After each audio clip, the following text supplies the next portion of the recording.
go. Gamecocks game day. Bright and early, 7 a.m. from Master Control. That's right. Right here. We are in the belly of the beast at 107.5 The Game Studios. Because for some reason, I don't know, Harris didn't want to pop open at 7 a.m. to do a pregame show. I don't know. Yeah, I know people get there early to open the store up. I don't think they're there this early, and I don't think they were going to make any kind of special arrangements for us goofballs. Can I be honest? If I'm Matt O'Hara, I'm like, well, why don't you guys do that in the studio this week and come do the watch party at noon? Sounds good. We will be at O'Hara's at noon for the watch party, but 7 a.m. we start Gamecocks game day and our coverage for South Carolina and Texas A&M noon kick. Right here on 107.5 The Game in Columbia and our affiliate 100.3 The Game in Myrtle Beach. Captain Dave, quite happy to be awake this morning, punching the buttons, making sure that we are on the air and not violating FCC regulations. Of course, like always, Tyler Head, Terry Ford. All right, well, we start a new era today, Tyler. I don't know how long it lasts. The Mike Furry era of coordinating an offense starts in about 4 hours and 57 minutes. Yeah, I've been anxiously awaiting this for the past week and a half now because we've been talking about it ad nauseum. But yeah, we kind of saw pretty early in the season that Mike Shula, as the offensive coordinator, was not turning in the right direction.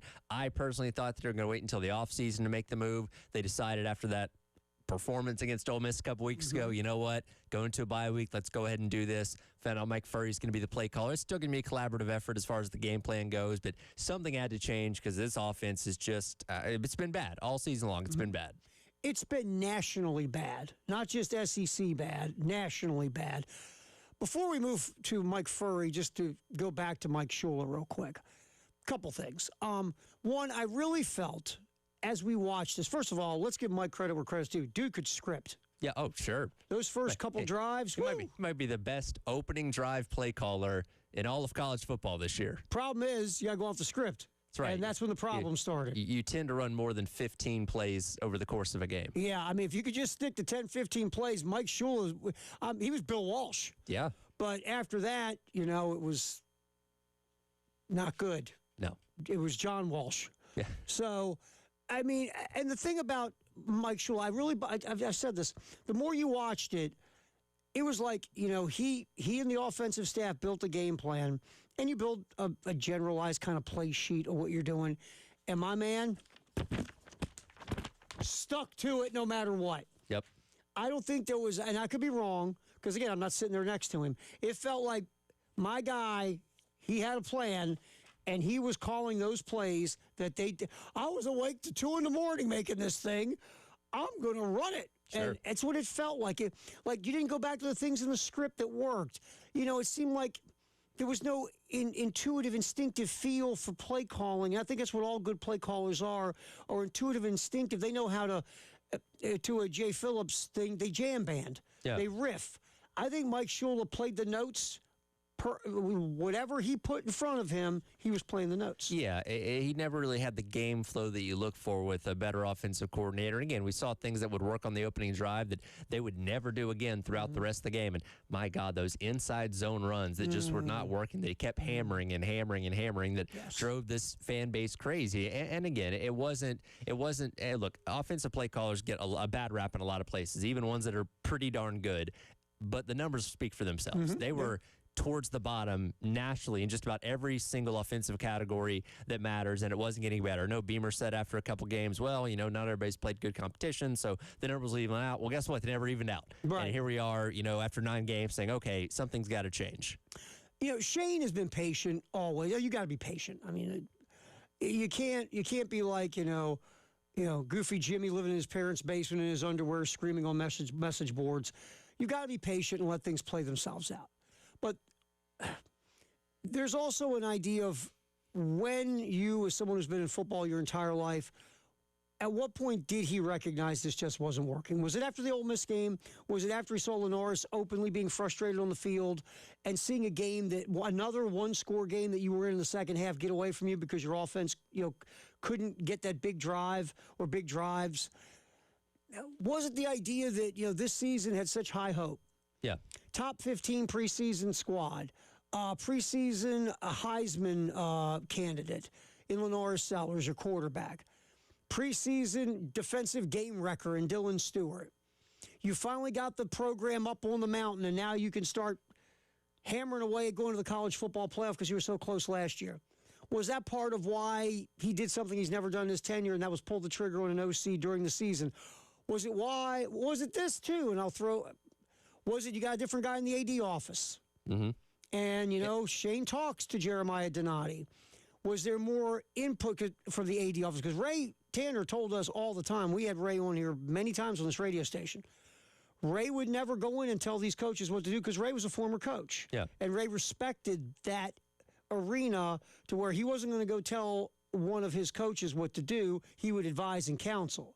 I'm not saying Jeremiah Donati told Shane Beamer what to do, but you have a different AD and a different voice giving you information in a different way. I don't know if that had something to do with it as well, but Shane has never done this during the season. Yeah, I think it's a combination of all those factors, but I think the most damning indictment was just how poor Lenore Sellers played the other week. And look, that is still partly on him to go out there and actually execute, but he was missing wide open guys and just making poor decisions, staying in the pocket too long, taking sacks, a common thing of what we've seen so far this season. And Mike Shula's number one job in the offseason was to take Lenore Sellers to that next level. We saw him hit his stride in the last 6 games of the season last year, regular season, where the team won all 6 of those games and put themselves on the doorstep of the college football playoff. And we were so excited this offseason about what that next step for Sellers was going to be. And there's a reason why he was getting Heisman hype and first-round draft pick hype and all this kind of stuff, and he just completely regressed. You look at his numbers. If you would have told anybody those were his numbers through 9 games this year, not a soul would believe you.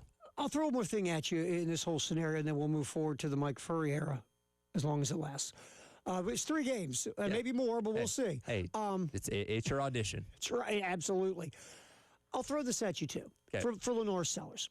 Who was Lenore Sellers' quarterback coach last year? That'd be Mike Shula. Who's the offensive coordinator this year? Mike Shula. Who's the quarterback coach this year? I'm assuming Mike Shula. So if you're the offensive coordinator, how much quarterback coaching can you do compared to if you're just a quarterback coach?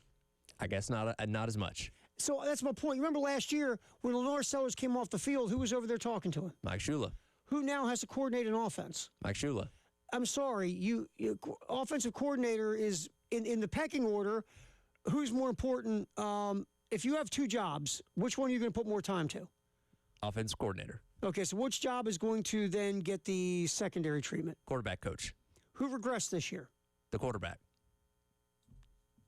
Makes sense. You know where I'm going? Yeah, and I know that Davis Cutter kind of filled that assistant role that Mike Shula was playing, but Davis Cutter, somebody that does not have the experience of Mike Shula, and I don't know how impactful he was in having those same kind of conversations with Sellers between drives that Shula had a year ago. And it's really funny how much the perception can change, because this time a year ago, as the offense started taking off, there were people saying, well, it's because Mike Shula. He's the one that's having the impact. I mean, it's not Dow Loggins. Dow Loggins isn't the mastermind behind this. It's Mike Shula. And then Mike Shula finally got the reins. Like, okay, well, maybe it wasn't Mike Shula. Maybe it was Dow Loggins after all. But again, it's not that people didn't want to give the guy a chance, but we haven't not seen anywhere close to enough this year to say, okay, I like where this is going. This is positive. Right. This is heading in the right direction, because it just wasn't. No. And look, I think in the world we live in football, where the quarterback has become so vital to the success of a football team, I don't think you can have an offensive coordinator / quarterback coach. I just, unless this guy is really special to do both well, you've got to have a real quarterback coach. And you know what else? You know what a quarterback coach is more than anything? He is a psychiatrist. Mm-hmm. You have to be the psychiatrist to work the mind of your quarterback. And when you're the offensive coordinator and your number one job is to coordinate the offense and call plays on Saturday, I don't think you can be the game day quarterback doctor that you need to be. Right. I'm just saying. I think that's something that the NFL is a quarterback coach. They don't play around. Sure. College football, and some teams do, and everybody staffs 7,000 people. You just have to have a dedicated quarterback coach, I think, today. All right, now to the Mike Furry era real quick. We know Mike Furry's offenses at Limestone were very explosive. Whether it was, they were in the top 1 or 2 in the conference in scoring and total yards and passing yards, and they got the ball out quick and did all these things we like to hear, pre-snap motions, whatever the case. Yeah. Obviously, Limestone is different than the SEC. A little bit. But Mike Furry is going to get the opportunity to call plays, and all I know is this. everyone who's watching Saturday just says one thing: please, God, don't run it up the middle. Yeah, if that's your first play, I think everybody might turn the TV off at that point in time. Like, and look, I don't know how good it's going to be. I don't know how much different it's going to look, and you're still working with the same playbook that Mike Shula had, but it's something fresh. It's something that going into this game gives you a little bit of optimism, like, hey, maybe it'll be like UCLA. Maybe it'll be like Auburn when they made a change and new guys were calling plays, suddenly their offense took off. I don't know if that's going to happen or not, but it gives you more belief that if Mike Shula was going into this game calling plays. Exactly, because if you still had Mike Shula going into this game, you would not to be mean or awful. You would have no hope. Yeah, you'd be like, okay, well, they're going to score anywhere between maybe 14 to 20 points, and they're not going to go over 350 yards of offense, which against a team like Texas A&M, they'll get into. That's not a recipe for success. By the way, do you know the only team in college football that hasn't gained over 350 total yards this year in America? South Carolina. South Carolina. All right, Texas A&M. We're 13 minutes in and haven't said anything about Texas A&M. We'll just tell you this: they're really good. Yeah. They're number 3 in the country for a reason. They're excellent on both sides of the ball, and we're going to get to them a lot here in just a little bit. But this is an excellent football team. Again, they have not played an SEC squad with a winning conference record yet, but make no mistake, Texas A&M's good. Well, they're not going to play one with a winning conference record today either. No, they're not. They're going to get one all year. They're going to get one all year. Texas. That's Texas coming up, and that's could very well be first spot in the SEC championship game. Once again, there's a reason the spread on this is 3 touchdowns. Absolutely. All right, let's get the wagering angle real quick there, Captain Dave. Our buddy Corey Parson from BetMGM was on with you yesterday at 10 a.m. like usual. Here's Corey's quick take, the wagering angle of South Carolina, Texas A&M. Well, one thing about Carolina, albeit the season that started out with a lot of optimism, is not looking so good right now. They have been pretty solid against the spread. So, if you're one of those fans where, listen, good teams win, great teams cover, then, you're not really upset with what South Carolina's been done. They've still been profitable against the spread. With that being said, this is a very tough spot right here. A game that I would not touch, I would leave on the board, maybe get involved with some props or something like that if I wanted some action. But, I still would take the 19.5 with Carolina, but I would, it's not something that I would take to the window. This is going to be a very challenging environment. I love it. Good teams win, great teams cover. Spoken like a wagering guy. Absolutely. All right, so basically, if you are going to do it, he would say take Carolina on the points, the almost 3 touchdowns. That's a lot of points, man. It is. It's a lot of points. All right, injury-wise, good news. Josiah Thompson, the starting left tackle, will play. Jalewis Solomon, Jatavius Shivers, of course, Solomon, DB, special teamer. Shivers, offensive tackle. Kason Henry, offensive tackle. Henry's out for the year. They're ruled out. More good news, though. Jaden Sellers, freshman wide receiver, and Buddy Mack, the third defensive back, will play for South Carolina. We'll get into this more later. Josiah Thompson is going to line up against a dude today. An absolute dude. This might be the toughest challenge he's had in his entire South Carolina career so far. We're not saying something because there's a lot of good edge rushers in the SEC, but Cassius Howell is a dude among dudes. And if Josiah Thompson's not at 100% today, he's going to play. But if he's like 80%, I am very concerned. Josiah Thompson at 1,000% would have trouble with Howell. Very true. Leads the SEC in sacks. Texas A&M, Mario Craver, who is their best wide receiver, has had a phenomenal year, has been upgraded from questionable to probable for the game. Now, Scooby Williams, linebacker, good in coverage is Scooby Williams. He's doubtful. We'll see if Williams plays or not. Hopefully, maybe you can get something there in a coverage mismatch with whoever's going to step in for Scooby Williams. But Scooby Williams doubtful. Le'Veon Moss is out. 2 safeties. Bryce Anderson had that really bad injury earlier this year, and Rashad Johnson both will not be playing. Weather-wise, ready? Sunny, 80 degrees, 0% chance of precipitation. I take that here. What were we saying, about 46 right now? It's cold. I got 17 layers on. I become such a wuss. It's awful. And you're from the Northeast. I'm from the Northeast. All right, Gamecocks game day. We will jump back in. We will take a quick look back at the Gamecocks' last contest, the loss to Ole Miss, and also hear from our buddy Ryan Brewer. Get a little bit of early morning brew at 7:17 on your Saturday. It's Gamecocks game day. Captain Dave punching the buttons. Tyler Heads here. I'm Terry Ford. We are going till 9. Then we hand it off to the network. Noon kick. South Carolina, Texas A&M from College Station right here on the game.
There's a look back on what happened 2 weeks ago in Oxford. Two moments. There were a few good moments. They recovered a muff punt, too. That was the muff punt. That set up the first touchdown. Then he gave one of those back later. Yeah, it kind of evened out, I guess. Yeah. Unfortunately, not a ton of highlights from the trip to Oxford a couple weeks ago. And again, like we've seen, the loss was 30-14 to Ole Miss, but you score a touchdown, first possession of the third quarter, you make it a 17-14 game, and that was it. You did not score again. Yeah. Eventually, Ole Miss wore you down. You had some, and like anything, Tyler, you know this. It's like anything in sports. Typically, there's 5 moments in games. Mm-hmm. And you've got to, if you are on the losing end of the big moments, typically you lose the game. And there were big moments in that second half where South Carolina, if they could have made a play, maybe the outcome's different or it's closer, but they didn't make the play. Whether it was a conversion on third down or fourth down or the defense getting a stop to get off the field or whatever the case may be, a muff punt. And that's another part of losing that we just don't talk about enough because we always look at the bigger pictures.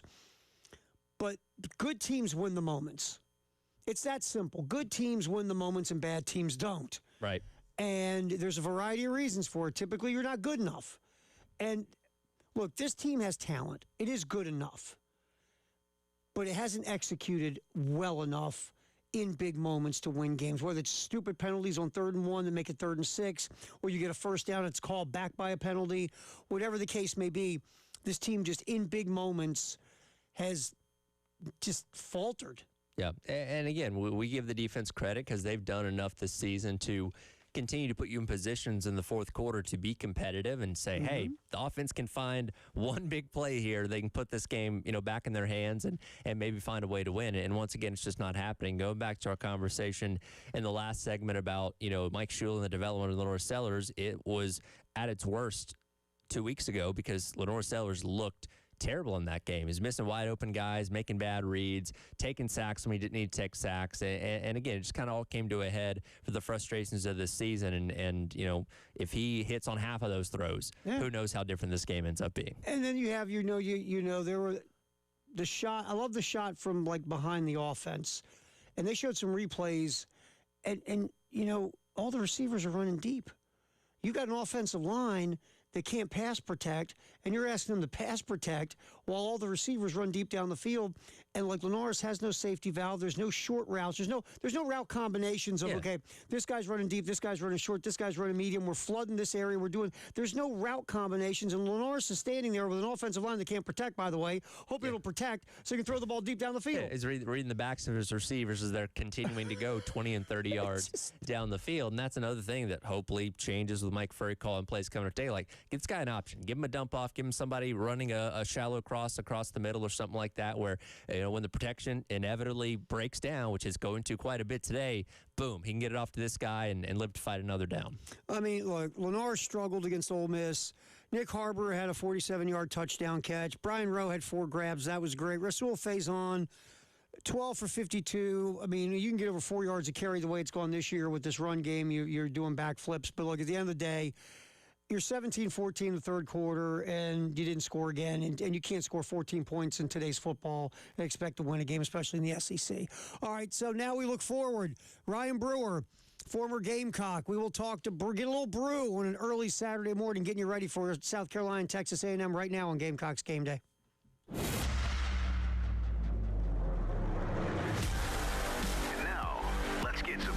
Time to hear from former Gamecock Ryan Brewer on Gamecocks Game Day. Gamecocks Game Day from the palatial studios of 107.5. The game goes really early in the morning. Get a little brew on a Saturday morning with our buddy Ryan Brewer, former Gamecock. All right, first of all, what's the earliest you ever get up in the morning? Oh, man, 4:30, 5 o'clock if I have something to do. So I'm at work pretty early. So this is easy for you. This is nothing. Yeah, it's just, it's easy, but you got to crack a beer open if we're going to talk football, so that's when it gets a little tough. Excellent point. All right, so a trip to College Station. against arguably the best team in America, well, the number 3 team in the college football playoff rankings.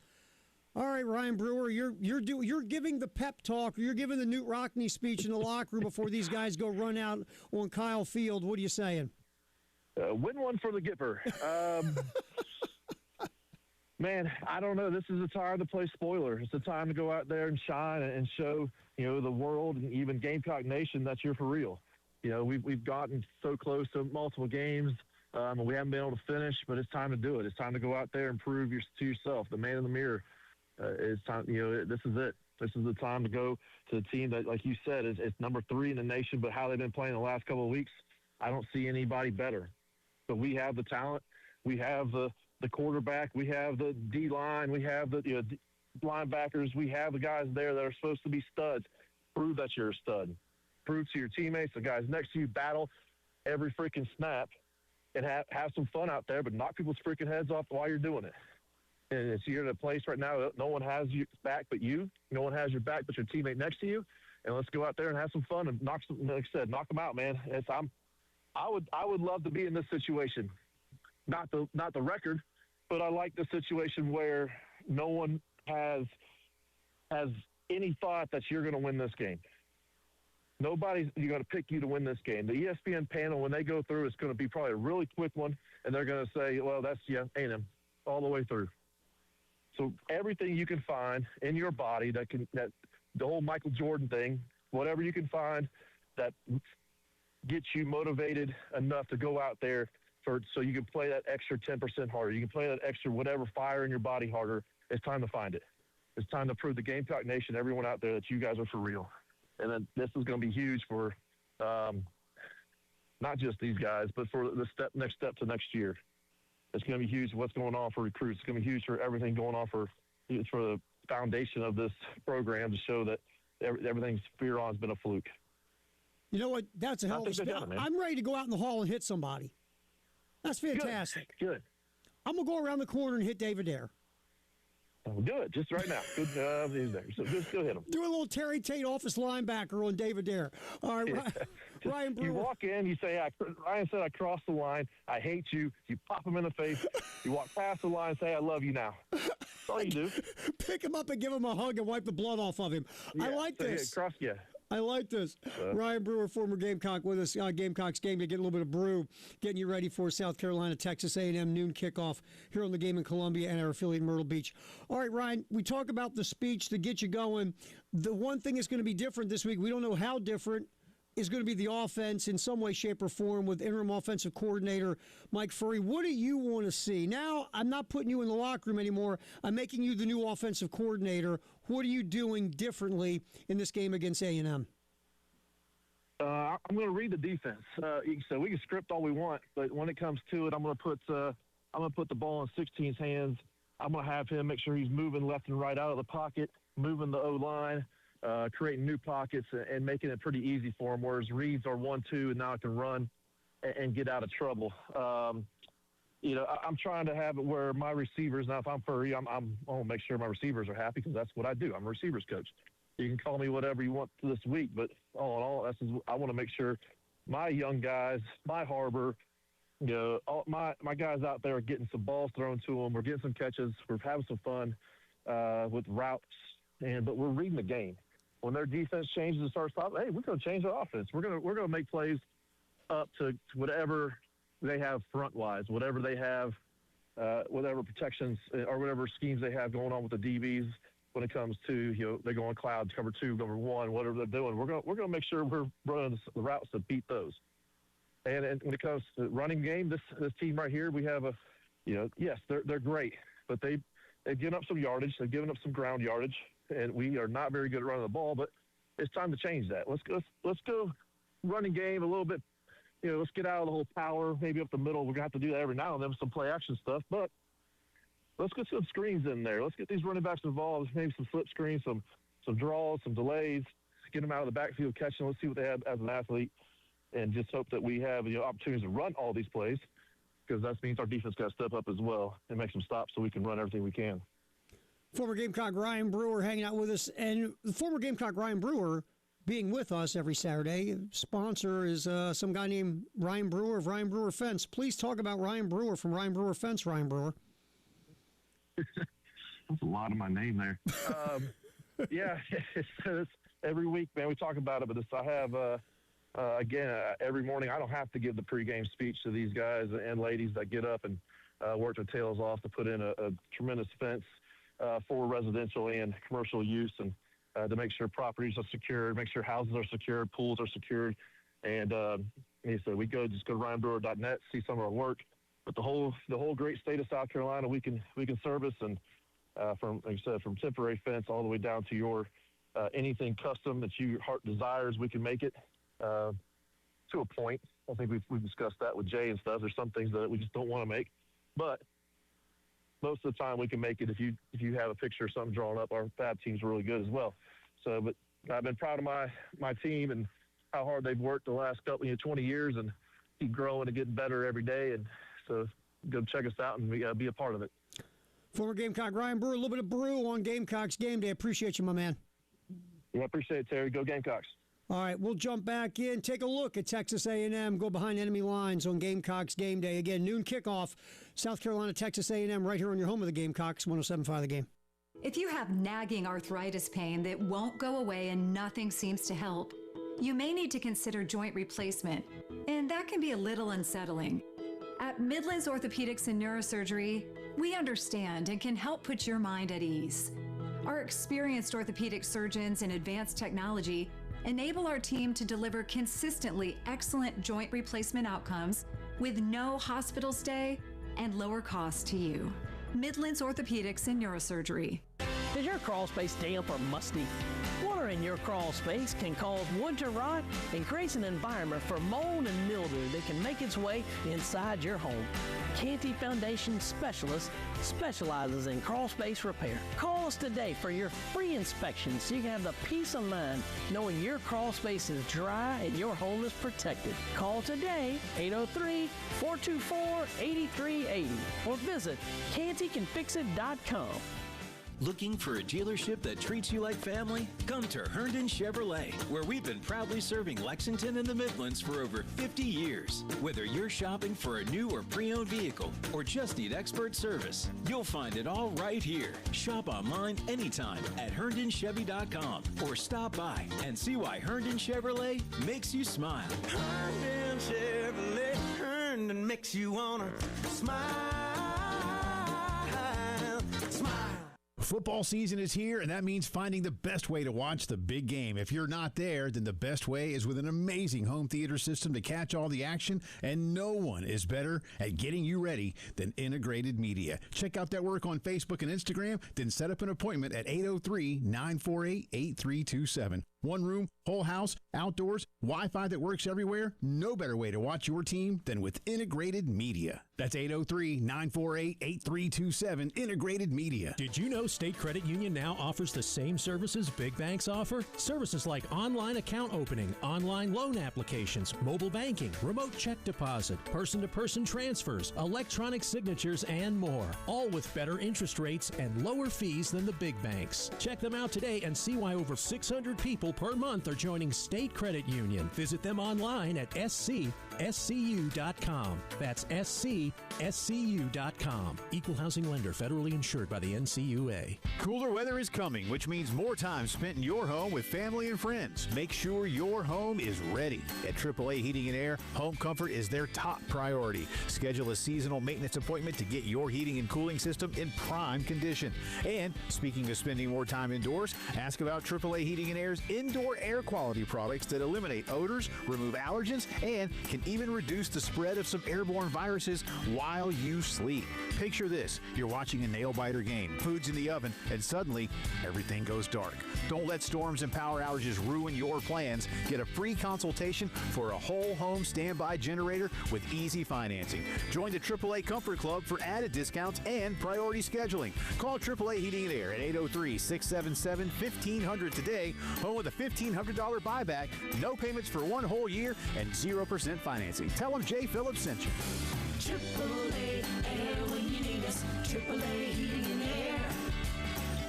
Have you had a broken windshield complement to those South Carolina roads, the insurance company might try to steer you one way to the big national guy. But remember, it's your choice. Go local. Call Absolute Glass. We can repair your car back to factory specifications, including recalibrating all of your safety systems. We do great work and have been building long-lasting relationships for over 20 years. That's why we've been voted Best Glass Company in Lexington for 15 straight years. Visit us online at AbsoluteGlassInc.com or call us at 951-7200. And remember, if you can see through it, we can do it.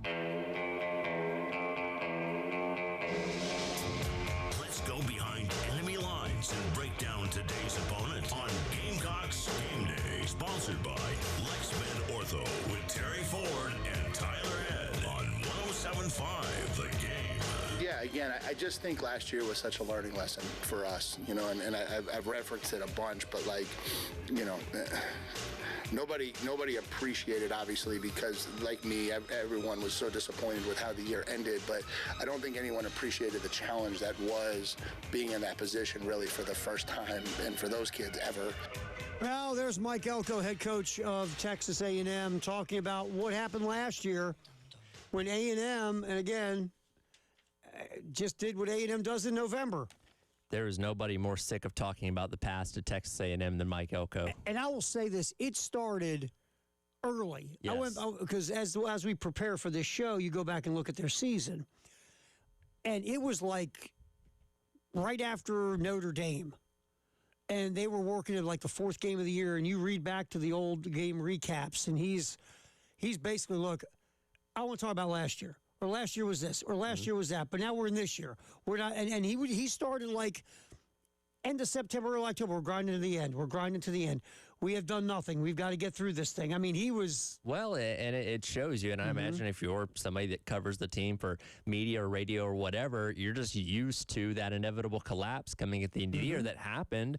Starting here at South Carolina, they came in 7-1, number 10 team in the country. First place in the SEC. First place in the SEC, controlling their destiny. Looked like a team that was only a couple steps away from making their first college ball playoff, and they lost 3 of their last 4 games. And guess what? Ended up 8-4, as Texas A&M always does. Well, they can't go 8-4 now. They're finally past that threshold. And quite frankly, if they win this weekend, assuming Samford doesn't come in and pull the upset of the year next weekend, upset of the century, like they're in. Like yeah, they're still got to play Texas, can still go to the SEC championship game, but a 11-1 A&M team is getting in the college football playoff. Yes. Obviously, a 12-0 team's definitely getting in. Like, today locks them in. Like, this is a huge game for them today. Mike Elko, in his career, is 33-14. Did a really nice job at Duke. Been to 3 bowl games. He's been to bowl games his entire time. Now, again, not great bowl games. Sure.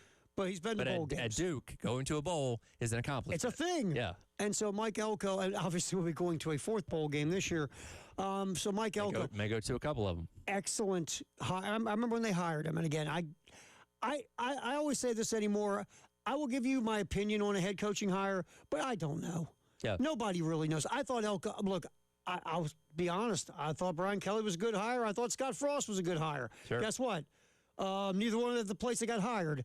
But I thought Elko was good because they needed a no-nonsense, no BS, come in here, get to work, lay a culture grinder, and that's what Mike Elko is. Yeah, look, Mike Elko's not a Ferrari, right? No. He's not something that your friend's going to be wowed by when you talk about him, but he comes in, he's reliable, does what he needs to do. He's a good, sturdy pickup truck, and that's exactly what Texas A&M needed. Do you know, remember at SEC Media Days we were laughing like nobody's going to recognize him? He's walking around. Well, and they gave him the worst slot. They put him on dead last as we're all packing up our stuff and leaving. I actually felt bad for him. I did too. Because I really did too. I poked my head in there as he was talking as I was on my way out the door, and half the people sitting in the room were eating or packing up their stuff too. I'm like, yeah, this guy probably deserves more respect than this, but somebody's got to have the death slot, I guess. And poor Mike Elko. And we kid, if he wasn't wearing his suit, because I see Mike Elko wearing his dirty gray wool sweats. Yes.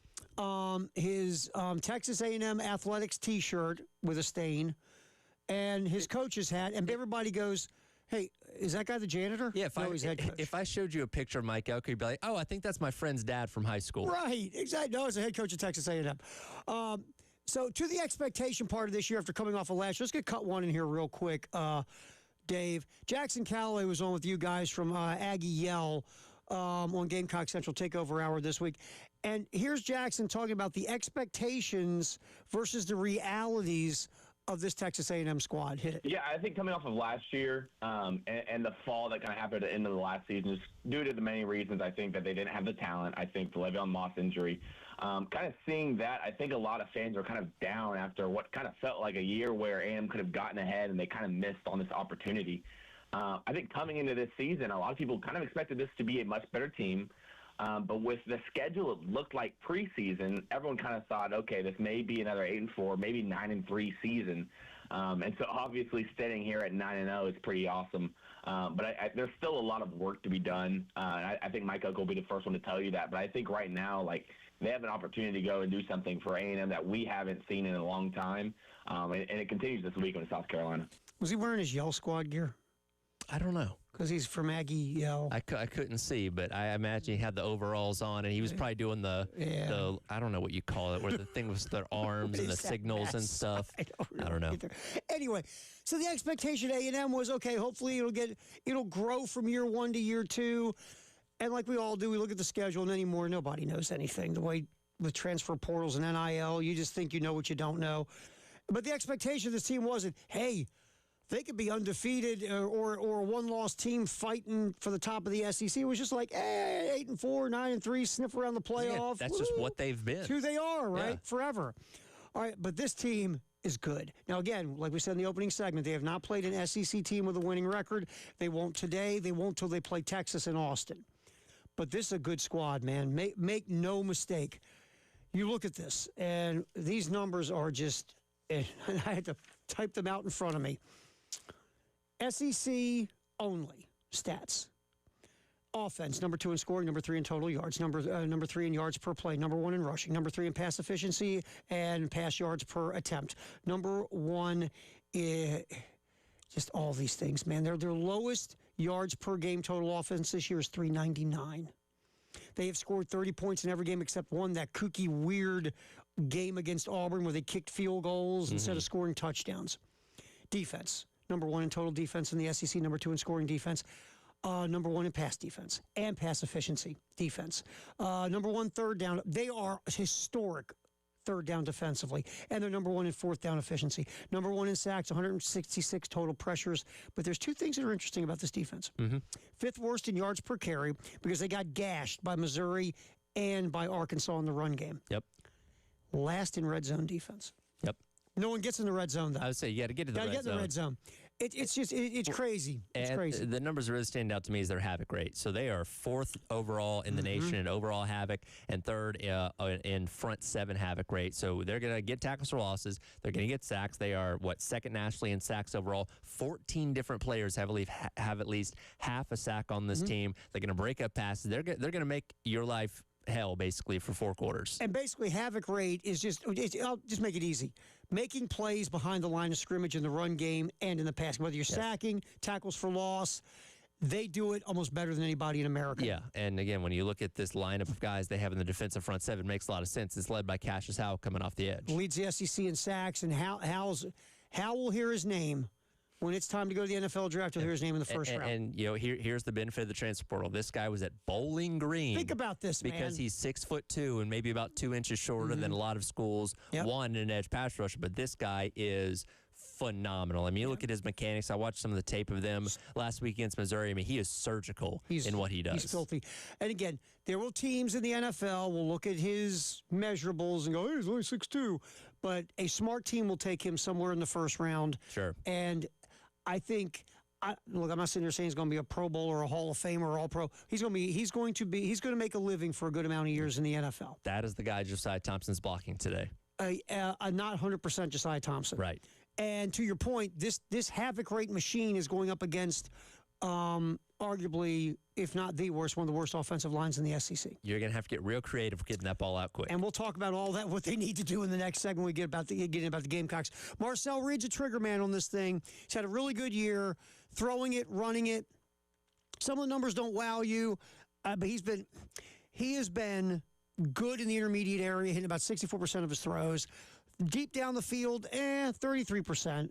If you can get pressure on him, There is a struggle there, 41% completion percentage, but you only get pressure on 24% of the time. Yeah. And that's because, the offensive line, especially the left side's good in pass pro. But the other thing is this, that offense that they run does not leave him exposed to consistently get pressure. He's only been sacked 8 times on the season. Only one of those sacks has been attributed to their offensive line. Look, Pro Football Focus grades aren't the end-all be-all, but their left tackle, Trey Zune, is the best-rated pass blocker in the entire nation. The left side of that offensive line, forget it. Yes. Here's my thing, and typically Dylan Stewart lines up against the right tackle. You need him on the right. You need to switch it up today. Yeah, you want to make sure Dylan Stewart is away from those dudes. Yeah. The left side of that offensive line is really good in pass protection. Right side, not as good. But the right side is where they do their damage in the run game. Sure. So the right side blocks better in the run game, left side's better in pass protection. But it's a good offensive line overall, really. It's a good offensive line, and it's been the same starting 5 the entire year. And knock on wood, they had any injuries or anything like that. Like, that is a really, really good unit. As we're trying to spin out hope, Marcel Reed did go through 4 straight games throwing a pick. LSU game through 2.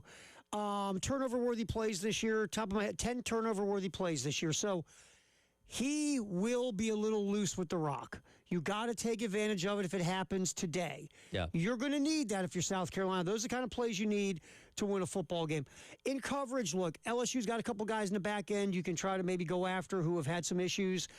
But with all that pressure that defensive front brings, the secondary's not covering a whole lot. I was going to say, it's very much like South Carolina last year, where your front group was so good, your guys didn't have to stay in coverage very long, and it benefited the secondary because of that, and Texas A&M's kind of living that same reality. Randy Bond, 8 of 11 on field goals. Casey Concepcion, do not let him touch the ball in the return game. Listen, don't let him touch the ball ever. Yeah. Because anytime he gets the ball in his hands, he's going to be dangerous, and he's going to get more looks today because Mario Craver may not end up playing.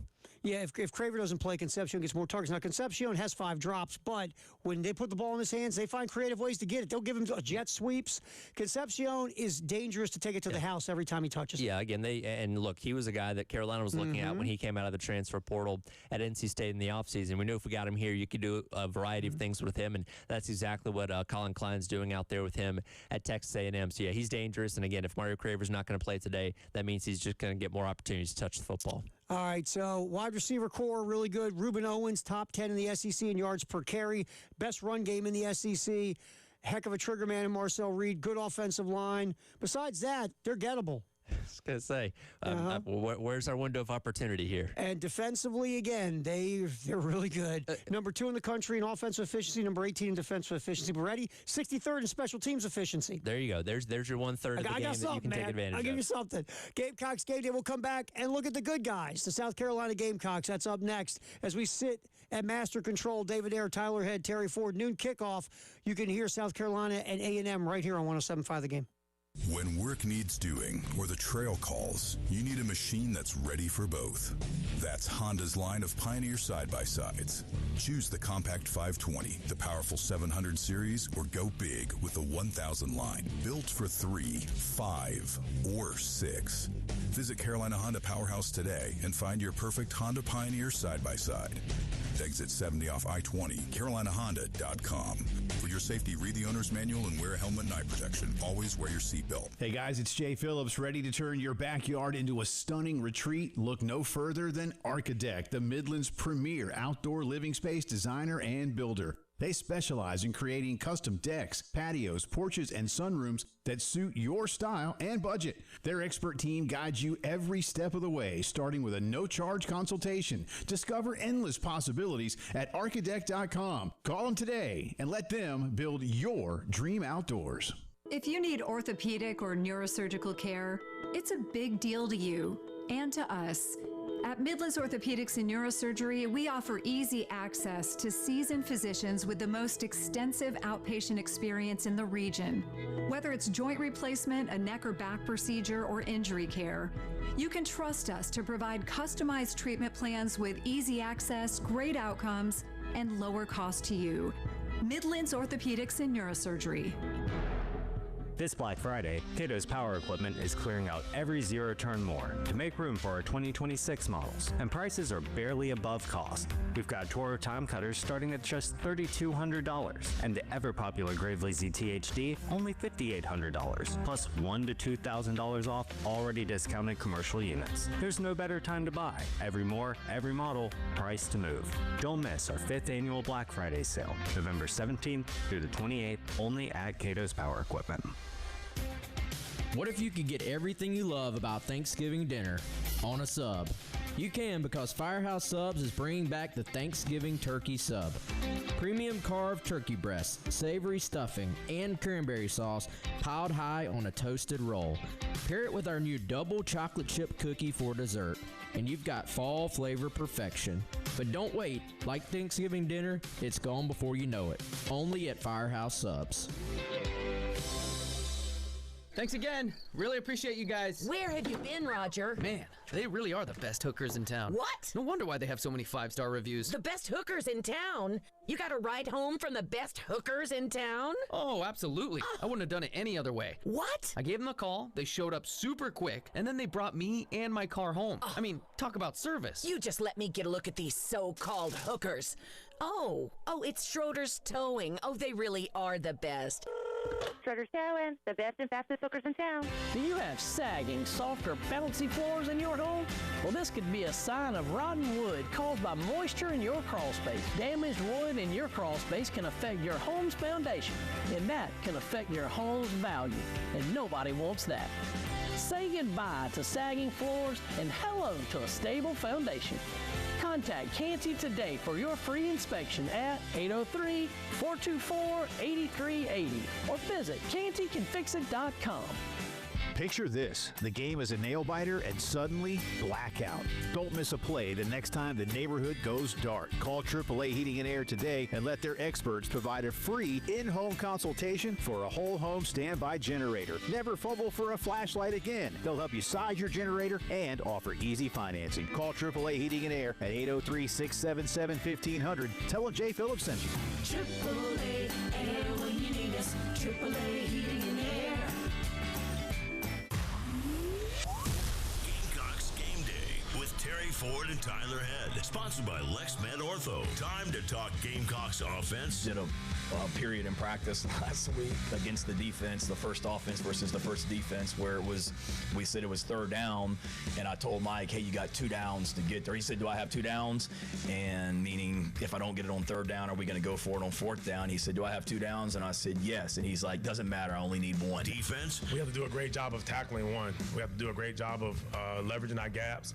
The running backs, they only have 20 negative yards total as a total running back group. So the guys that touch the ball the most, so they're doing a great job of falling forward. And special teams. That's a good question. I would say Mo Brown, obviously, that's 2 years in a row where I think if they had a special teams player of the year around the SEC, he'd be damn close to being that guy. On 107.5 The Game.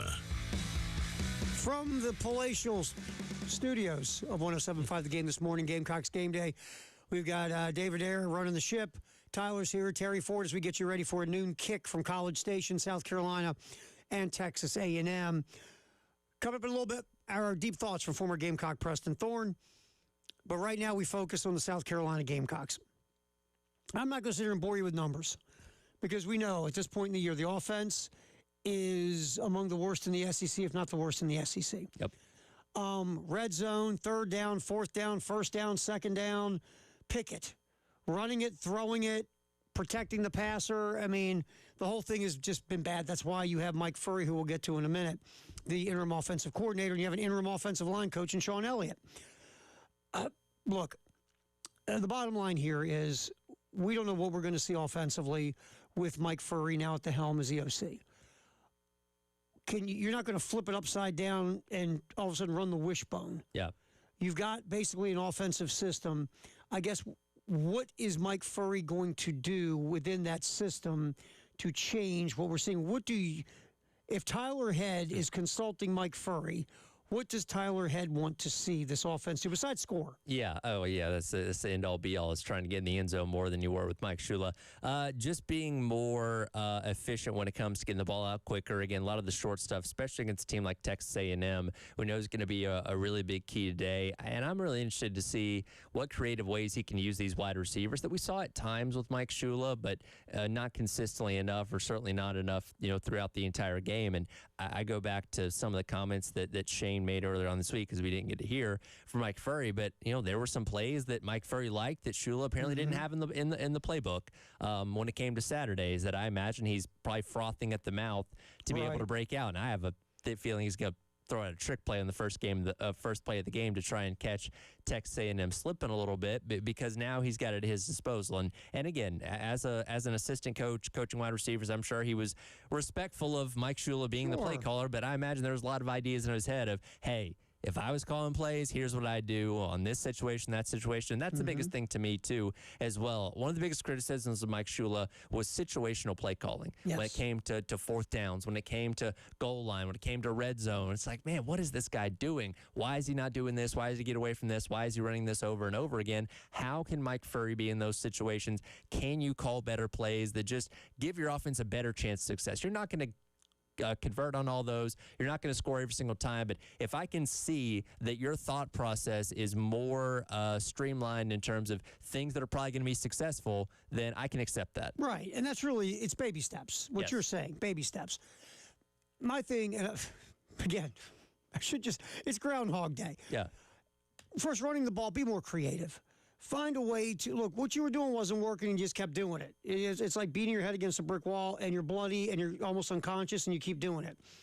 Get more creative in the run game, because, and Jay and I were talking about this yesterday on the postgame show, start from ground zero. What does your offensive line block well? I know, right? Or if you're listening, nothing, Terror. They block nothing. Well, there's got to be something here they block decently. More of that. Stop doing what they can't do because it's your playbook. You stop. You go to their strengths. Your running backs, what are their strengths? Your receivers, your quarterback, just what do they sit down with Lenore Sellers? What plays do you like, dude? What do you like to run? What do you think you're good at? And some of the stuff, and the point I bring that up because, I want to hit this. Wilhelm's phenomenal analytic quarter this week. Pre-snap motion, Tyler Head. 2024, they ran 144 plays with pre-snap motion. Success rate over 51%. Without pre-snap motion last year, 156 plays, almost like 50-50. Success rate only 42%. Obviously, last year, Lenoris was better in pre-snap. So you know that. You were here if you're Mike Shula. So now you're the coordinator of the offense. 2025, plays with pre-snap motion, 67. Success rate, 51%. Jeez. Plays without pre-snap motion, 134. Success rate, 37%. You were here last year. You saw what pre-snap motion did. You got 7,000 guys on staff across the street. Somebody's an analytic guy with his little Big Bang Theory shirt on. Yeah. Someone has to tell you, guess what? Pre-snap motion, here are the numbers. Why aren't you running pre-snap motion if this helps your quarterback and your offense? Help me. I also, and look, Mike Shula has been around the game for a very, very long time. Obviously, the coach of one of the greatest coaches of all time. I also wonder, was he presented that information and just said, "That's my question. I know what I'm doing.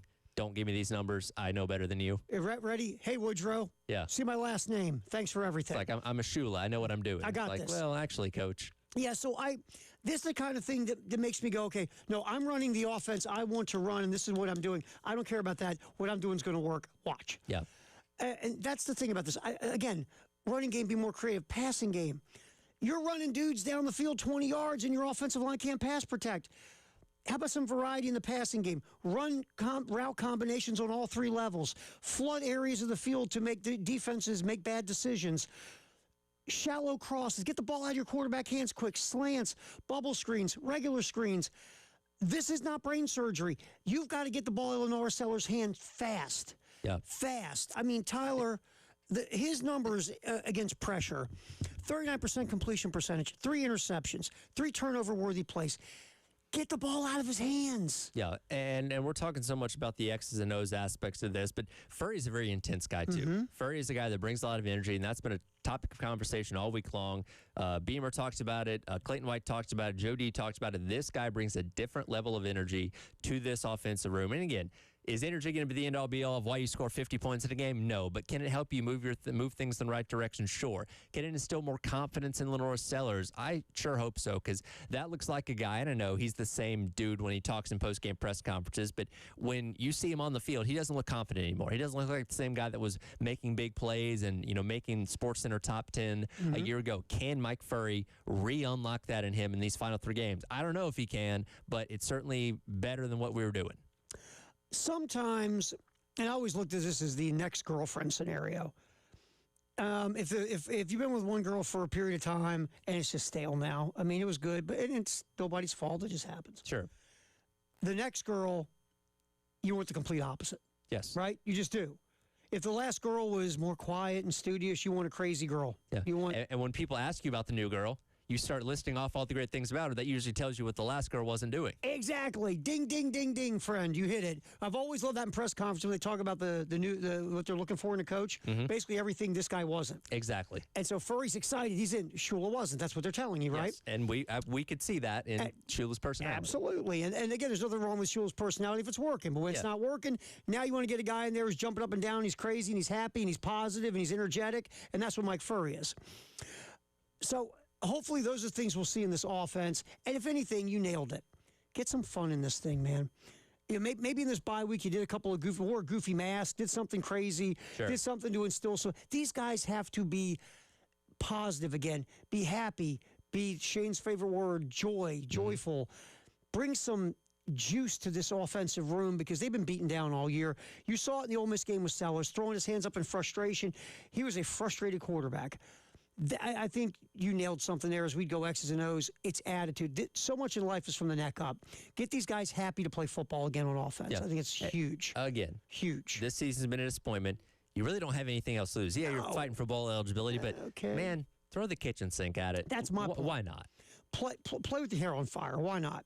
Defensively, you got to stop the best run game in the SEC. Nick Barrett, Gabriel Brownlow-Dindy have been good against the run this year. They got to be even better today.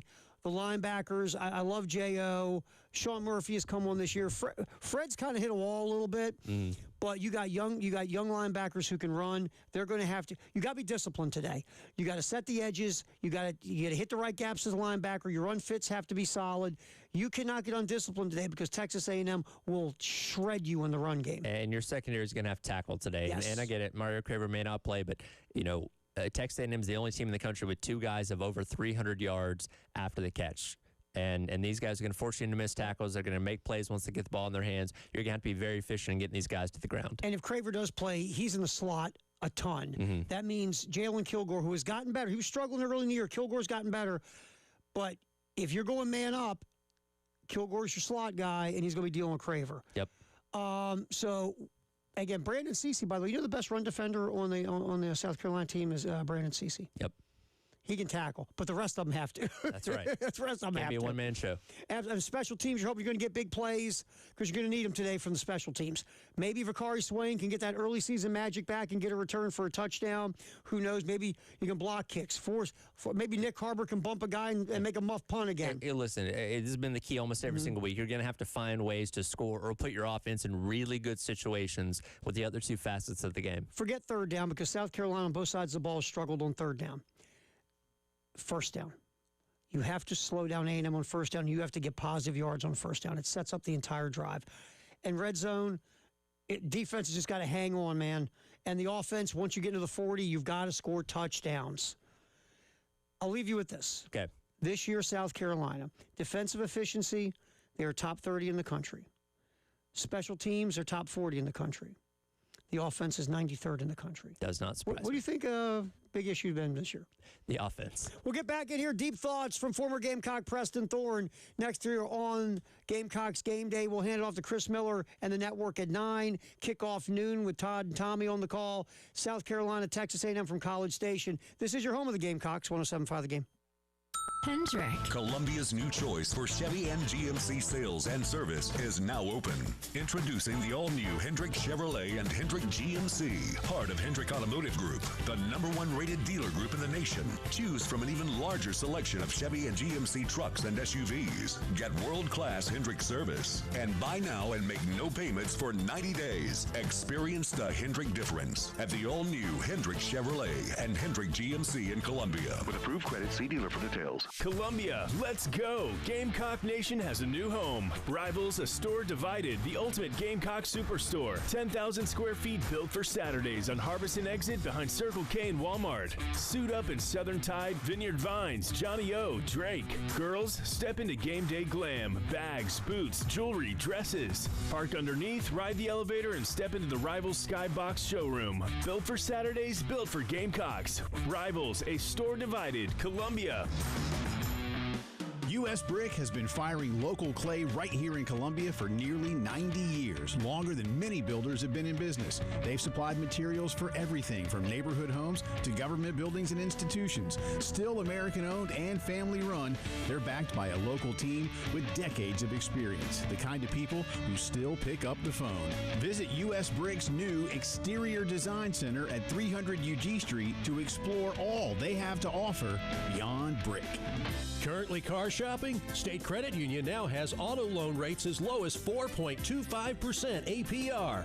Plus, you'll have no car payment for up to 90 days, just in time for the holidays. Visit one of State Credit Union's 19 full-service branches or their website, scscu.com, and apply online for your new car loan today. That's scscu.com. Terms and conditions apply. Equal housing lender, federally insured by the NCUA. Looking for a true wow, really, are you serious Christmas gift? I'm Jack Oliver, and we have it. A soothing, therapeutic hot spring spa from Jack Oliver's Pool Spa and Patio. Imagine getting that someone special or the family their very own hot spring spa for Christmas, then enjoying it together for years to come. We have Finleo saunas, beautiful patio furniture, and top quality grills too at Jack Oliver's Pool Spa and Patio, 3303 Forest Drive at jackoliverpools.com. At AAA Heating and Air, home comfort is their top priority. Call today to schedule a seasonal maintenance appointment and let AAA Heating and Air's qualified technicians put your mind at ease with a thorough inspection and cleaning of your heating and cooling system. Join their popular AAA Comfort Club to take advantage of extras like flexible visits, added discounts, and priority scheduling. Call 803-677-1500 to schedule today and tell them Jay Phillips sent you. AAA Air when you need us. AAA Heating and Air. Home for the Gamecocks. 107.5 The Game. WNKT Eastover, Columbia. A Cumulus media station.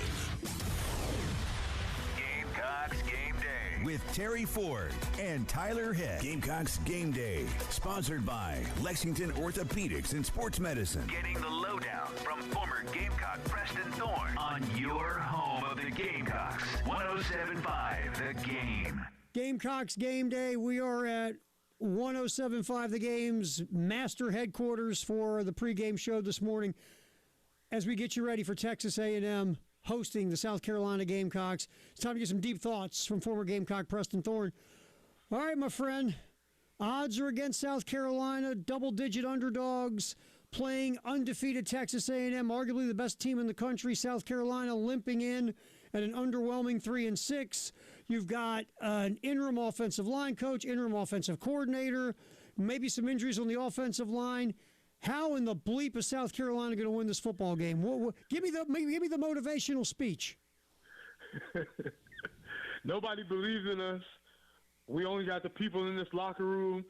Your mama's not even coming to the game because she doesn't think you're going to win. Nobody's going to watch it. Well, all we have is us in this room. I mean, yeah, you're going to have to pull one of those cards. You know, Coach Holtzman always used to say, you know, it doesn't matter how many of them there are out there, they can't come on the field. The only problem with that is you actually got to play the dudes on the field that Texas A&M has, and they are really good. Preston Thorne hanging out with us. Some deep thoughts from the former Gamecock and the co-host of the early game here on 107.5 The Game. All right, so Preston, this offense, Mike Furry takes over. Furry didn't talk to the media this week. Not a surprise. You want to keep all the secret. I get it. What are you hoping to see from this offense besides, I don't know, points? Well, I've already said if I see an inside zone on the first play, I'm going to probably politely change the channel. I don't think that's what I want to see. Seriously, man, I want to see. Hey, Mike has an opportunity. I'm not sure that he ever saw himself being right here, at least this fast in his career. And I would just hope to tell him, like, hey, man, call the plays that you really want to call. Like, this may or may not be your last time doing this. Maybe your only time doing this. Who knows? Call the game as if you will never call another offensive game in the SEC. And I think that means, and I don't mean being gadgety or, running flea flickers or anything silly like that, but I think call the game with some creativity and imagination. And that's something that we haven't seen from our previous play caller. Preston Thornton hanging out with us, former Gamecock, getting some deep thoughts from Preston here on Gamecocks Game Day. We roll till around 9 o'clock. Then Chris Miller and the crew take over the network pregame noon kickoff with Todd and Tommy right here on 107.5 The Game in Columbia and our affiliate 100.3 The Game in Myrtle Beach. All right, so Preston, let's just take a minute. Lenore Sellers. Obviously, this season has not gone the way anybody was hoping. But you have 3 games left. You're Mike Furry. When you sit down and talk to Lenore Sellers and you ask him what kind of plays he wants to run and he likes, then do you counter to him and say, we're going to bootleg you, we're going to roll you out, we're going to get you out of harm's way? Because if you do 7-step drops against these guys, you might leave in an ambulance. Yeah. Yeah, I hope they had a conversation and say, Lenore, what's been the most frustrating things for you, obviously, aside from not having any protection, but what would you like to see? What things do you feel like work? What do you feel comfortable doing? What do you feel good at? And I think you can craft an offense around that. Everybody should not get that type of treatment. Let me be very clear. A dude just a running back or just a receiver, you're going to run what I tell you to run. But this guy, he gets a say-so in how this thing gets drawn up. And I think you should probably really take into consideration what he feels comfortable doing. Preston Thorne, former Gamecock, getting some deep thoughts from Preston before kickoff later today, noon in College Station, South Carolina, Texas A&M. You can hear it right here on 107.5 The Game in Columbia, flagship home of the Gamecocks. All right, let's flip it over to defense. A&M is the number 2 most efficient offense in the country.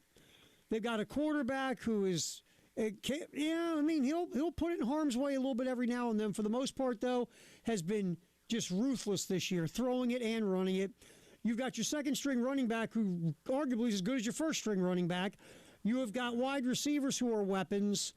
And this is a very tough crew. The offensive line is solid.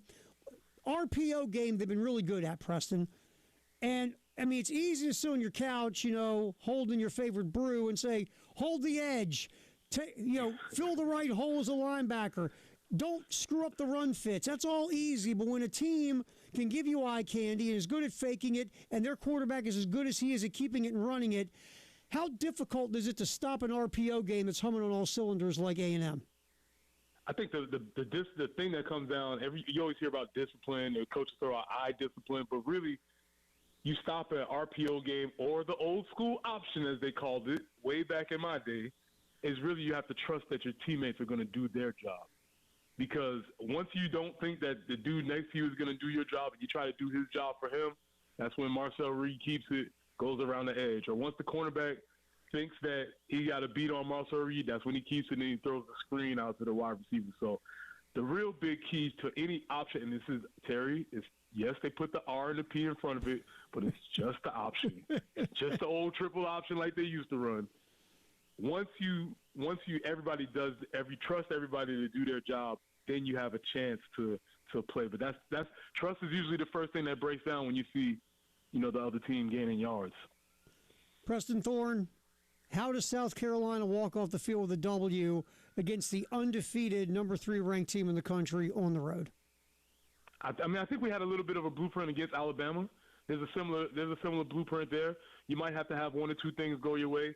Maybe the team that I think is better than you, maybe they just don't have their A game. Maybe they have their B game. I think like Alabama did. Ty Simpson missed a couple of gimmies, and they dropped the ball here or there. Take advantage of it. You sneak one here. And then the offense is able to put together some drives, maybe get some confidence. Because I do think the offense is going to have a sense of optimism going in this game because a different dude is calling the plays. And then it may be something against the previous caller, or it may not be, but just having a different voice can change things. So I think there's a lot of things that have to go right, obviously, but it's not as if it can't happen. But I would say we have to play up to the limits of our ceiling that we played this year, and they probably have to miss a few things. Preston Thorne, former Gamecock, give us some deep thoughts on today's game between South Carolina and Texas A&M. Appreciate you like always, my man. We'll hear you at 6 a.m. with those goofs, Elijah and Jen. Absolutely, man. Appreciate you. We'll get back in here on Gamecocks Game Day. Check out the SEC and Top 25 scoreboard from the studios. Getting you ready for a noon kickoff. South Carolina, Texas A&M, right here on your home of the Gamecocks, 107.5. Football season is here, and that means finding the best way to watch the big game. If you're not there, then the best way is with an amazing home theater system to catch all the action, and no one is better at getting you ready than Integrated Media. Check out their work on Facebook and Instagram, then set up an appointment at 803-948-8327. One room, whole house, outdoors, Wi-Fi that works everywhere. No better way to watch your team than with Integrated Media. That's 803-948-8327, Integrated Media. Honey, would you take a seat? I have a confession to make. What is it? What's wrong? Well, I was out driving today and I saw some hookers on the side of the road. A bunch of huge, professional, beautiful-looking hookers. So I did what I was supposed to do. I slowed down and I moved over. You slowed down for the hookers? Well, yeah, it's the law. There was a whole fleet of Schroeder's towing trucks assisting with an accident. Wait, what did you think I was talking about? Schroeder's Towing reminds you to slow down and move over for all first responders. Schroeder's Towing, the best and fastest hookers in town. Columbia, don't spend your fall painting year after year. Do what Greg did. He called Rhino Shield. We live in a beautiful two-story home that was built in 1916. It's really been prepped and painted very, very poorly. Now, Rhino Shield's not paint. It's better. We really had a lot of detail work in the team at Rhino Shield. They spent really a full 4 days just on the prep work, and we were so excited to see that. Stop painting year after year and get Rhino Shield right now for 20% off the regular price. We've gotten numerous compliments, and we've actually even had some of the longer-term residents of our community thank us for protecting the integrity of our home. Here's owner Dan Hoey. This offer is limited, so call today at 833-RHINO-99 or visit RhinoShieldCarolina.com. Don't paint. Don't vinyl. Go Rhino. Don't paint, don't vinyl. Go Rhino Shield. Never paint your house again. Rhino Shield. Life matters. Al Rees and Jack Trout, in their book Horse Sense, point out that Vincent van Gogh painted hundreds of pictures in his lifetime, but actually sold only one. Before his death, he described himself as a poor bungler who can't sell a picture. Nearly 100 years after he committed suicide, one of Van Gogh's paintings sold to a Japanese collector for $82.5 million. It's really sad that Van Gogh didn't live to see his success. It would have been even sadder if Van Gogh had given up. Failure doesn't have to be a condition. Rather, it should be understood as an event. The Bible gives confidence to the man who trusts Christ, for it says a righteous man may fall 7 times, but he gets up again and keeps going. Been knocked down lately? Call on the God who's able to redeem all the failures of your life. He's the God of the second chance. This is Stephen Chitty, pastor of Christian Life. Remember, life matters, and so do you. It's time for your Men's Health Minute, sponsored by the Men's Clinic. Men, have you been experiencing low energy, lack of motivation, or trouble concentrating? Maybe you've noticed weight gain, loss of muscle mass, or changes in your mood. These aren't just signs of getting older. They could be symptoms of treatable health conditions. At the Men's Clinic, we specialize in addressing the full spectrum of men's health concerns, including sleep difficulties, anxiety, depression, and sexual health issues. Many men silently struggle with these symptoms, believing nothing can be done. The truth is, most of these conditions are highly treatable when properly diagnosed. The Men's Clinic offers comprehensive care specifically tailored to men's unique physical, mental, and emotional needs, including a free testosterone level check and consultation. Don't dismiss changes in your body or mind as inevitable. Whether it's low libido, decreased performance, or even changes in your skin and hair, there are solutions. Visit themensclinicsc.com or call 875-MENS today. Initial consultations are completely confidential. Men's Health Minute is brought to you by the Men's Clinic, your partner in complete men's wellness.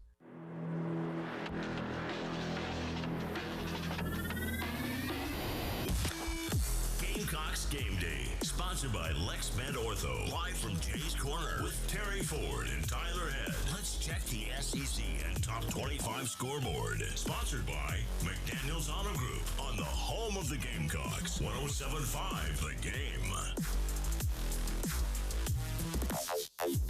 All right, time to check the SEC Top 25 scoreboards. Obviously, nothing going on right now at 8:21 in the morning.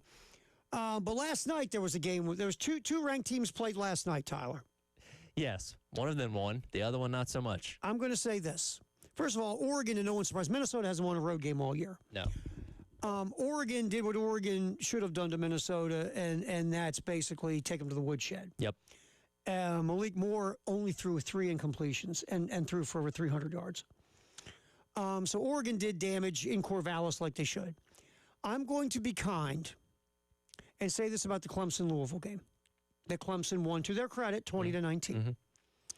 You ever say this, and we say this about games all the time, man, it's a shame somebody had to lose. The Clemson-Louisville game, it's a shame somebody had to win. Yeah, that was two teams actually trying to not win a game, whether it be Clemson fumbling at the goal line. Twice at the goal line. Louisville missing 1 kick. Louisville allowing Clemson to score a touchdown. Louisville going all the way down the field. 1 explosive play, getting themselves into field goal range. Miller Moss taking a sack to take them out of field goal range. Missing another kick. It just, it was the ugly. Clemson long snapper bouncing the I forgot snap. about it. The punt. Then Louisville deciding, you know what we're going to do? We're going to now accumulate as many penalties as humanly possible in the fourth quarter, especially the 15-yarders. Yes. Look, I like Jeff Brom as a head coach. I really do. Louisville matters again. They're 7-3, even though watching that mess last night. But if you are just trying to get intel on Jeff Brom to be your future head coach possibly, and you decide to sit down and watch that game last night and saw how undisciplined Louisville was, and plus the play calling by Brom the last couple of drives was atrocious. I'm turning off the TV and calling you've always got that consultant or the headhunter. Sure. Brom? Yeah, this guy. You sure? Yeah. Really? We sure he's the right guy for that thing was a mess. For the Florida Gators. I don't know. But yeah, Reddy, you hit it right there. Reddy, you're one of those message board Gator fans, right? Jeff Brom, I'm going to watch me some Louisville tonight. Are you back on message board genius today? We're hiring this guy? That? You want to bring that here? Didn't we just have some of that with Sunbelt Billy? So, and look, I'm going to give Clemson their props. Out of all the stumbling and bumbling both these teams did, Clemson actually went down the field after they got stopped inside the 5 with back-to-back fumbles. By the way, maybe take that play with Peter Woods out of the playbook. Well, and I think on the last one, apparently he wasn't supposed to give it to Peter Woods because that seemed like Dabo was like, why'd you give it to him? Yeah, Woods was going to block. He didn't put his hands up in position to take a handoff. Yeah, and Club kind of fumbled with it on the fourth down. So a lot of things not going right for Clemson. However, it looks like they are going to get to a bowl. Yeah. I forget. They play a FCS team next week. They're at least going to have 6 wins. They're going to have 6 wins. So they're not going to come into Willie B having to fight for bowl eligibility. Right. Again, the crew in the upstate's not going to make them happy to go in the Mayo Bowl or whatever, but at least they will go to a bowl game because there's a short list of the most underachievers. Look, South Carolina's on the underachiever list, but Penn State and Clemson were preseason top 5. Yes. So they even go a notch above South Carolina in the underachiever list. So that was last night. Today, the 2 big games are in the SEC. We start off with what's going on this afternoon. 3:30 kick on ABC and YouTube TV and Disney are together now, so you can watch it again on your quad box. Exactly. Number 11, Oklahoma travels to number 4, Alabama. What are your thoughts first? If this game was on the road in Norman, I would think Sooners had a better chance. It is in Bryant-Denny Stadium. Famously, Kalen DeBoer's not lost in front of fans as a head coach in his college football career. I think Oklahoma's defense is really good. We saw a couple weeks ago. I don't think their offense post John Mateer hand surgery has not been efficient enough, and I don't think they can keep up with what Alabama can do offensively. I think since the hand surgery, he's averaging like 5.5 yards an attempt. Yeah, it's not good. And of course, you have a defensive-minded head coach who plays to his defense, and you're going to lose a lot of big games when you do that. You'll win a few, but you're going to lose a good amount because you play to your defense. Basically, you handcuff your offense. Yes. Now, Alabama against top 30 defenses has not been as good on offense, and we saw it here at Willie B. South Carolina's defense did a good job for, about 52 of the 60 minutes against Alabama's offense? Yep. But I think Alabama gets enough offense. They'll score in the 20s. Oklahoma's offense won't be able to keep up, and I think Bama wins a close game at home. And this is a de facto elimination game for Oklahoma because if they beat a 3 losses, then that's not going to get you in the playoff. It's going to be interesting to see, and I think Brent Venables will be safe with a 9-3 record. But again, they were the team that won the offseason in a lot of ways, and you're going to miss the playoff. And again, the folks in Norman are more patient than most fan bases with that much success. Sure. But again, Brent Venables, just saying. Yeah, you're not as safe as you could be. Especially in this kooky era right now. All right, and Bama will move themselves off, I think, to the college football playoff in the SEC championship game. They'll win on the Plains against Auburn, and they'll beat that carpentry school they'll play in between, and they'll be fine. Next game, later on in the evening, Georgia at home, hosting Texas. Where are you at? Texas has lost 5 games since they've joined the SEC. Twice to Ohio State, once to Florida, twice to Georgia. And as we saw with Kirby and his matchups with Nick Saban, sometimes coaches get the better of the coaches. For whatever reason, Kirby Smart's gotten the better of Steve Sarkisian so far. It's in Athens. I think Georgia's playing really well. I think Georgia can run the ball really well. This is the second best run defense in the country in Texas, though. I'm interested to see how that matchup goes, but I do like Georgia. I like the quarterback matchup of Gunnar Stockton over Arch Manning right now because Arch Manning is not playing consistent enough football, and Gunnar Stockton is. I think Georgia wins, too, because, look, fourth quarter Georgia's a thing this year. Yes. You better be up by a lot of scores going to the fourth quarter against Georgia. And I'll get to the goofy football stuff in a minute, but here's the thing, and you know this better than anybody in this radio station. Georgia culture's a thing. Mm-hmm. And there are sports teams, pro and college, that they just look at each other before the game and say, I don't know how I'm going to beat you. I don't know who's going to do it. It could be the 52nd man on the roster in the NFL or that former walk-on on special teams. We're going to beat you. We don't know how, but when we walk off this bleeping field, our score is going to be higher than yours. Georgia's now in that stratosphere with Kirby Smart. Yeah. It's not the most comfortable football to watch, but they win. They win. The one thing about this game I think is interesting, and again, I'm picking Georgia. I think Georgia wins the game. Texas has found something in the short passing game with Arch Manning.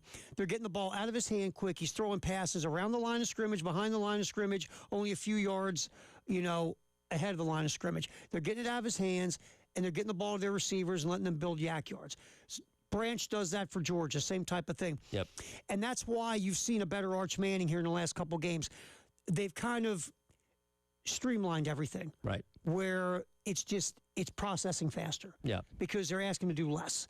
Do I think that calculates into a win over Georgia? No. Because Gunnar Stockton's doing kind of the same thing. Sure. But has done it better all year than Arch, to be quite honest. Yeah. So I take Georgia, too. All right, so that's the 2 big games. And obviously the jumbled mess that is the ACC. It would take us hours to go through that right now. The Big 12 feels like the winner, basically the winner of BYU, it's next week. And Cincinnati. And Cincinnati will play Texas Tech for the championship. That's the feeling in the Big Ten is going to be Indiana, Ohio State. Yep. All right, we'll pop back in. Jack Velcher from Gamecock Central will jump in. Our keys to the game, getting you ready for South Carolina, Texas Tech. Again, we go till 9. Chris Miller and the crew then get the network pregame going. Kickoff at noon with Todd and Tommy doing the call. South Carolina, number 3, Texas A&M from College Station. You can hear it right here on your home of the Gamecocks, 107.5 The Game. Even the best players need a strong team behind them. Atkins Law is always there for you, whether you're hurt on the job or in a motor vehicle accident. Who you hire matters. You focus on recovery, and we'll handle the rest. As proud Gamecock alumni, we understand what it means to have a good support system on and off the court. So when life takes an unexpected turn, trust the team that fights for you. Call us at 803-251-6406 or visit hollyatkinslaw.com. When it's raining, it's not time to discover your gutters need help. Hi, I'm Chastity from the Gutter Men. We specialize in exceeding your expectations. From the moment you schedule your appointment to the time our powder blue trucks leave your home, you'll be treated with professionalism and courtesy. So if you need gutters installed, repaired, or cleaned, call on the Gutter Men. We'll give you a free estimate with no high pressure sales, and we'll even come back and check our work. Find out more at theguttermen.com. Life matters, Al Rees and Jack Trout in their book Horse Sense point out that Vincent van Gogh painted hundreds of pictures in his lifetime, but actually sold only one. Before his death, he described himself as a poor bungler who can't sell a picture. Nearly 100 years after he committed suicide, one of Van Gogh's paintings sold to a Japanese collector for $82.5 million. It's really sad that Van Gogh didn't live to see his success. It would have been even sadder if Van Gogh had given up. Failure doesn't have to be a condition. Rather, it should be understood as an event. The Bible gives confidence to the man who trusts Christ, for it says a righteous man may fall 7 times, but he gets up again and keeps going. Been knocked down lately? Call on the God who's able to redeem all the failures of your life. He's the God of the second chance. This is Stephen Chitty, pastor of Christian Life. Remember, life matters, and so do you.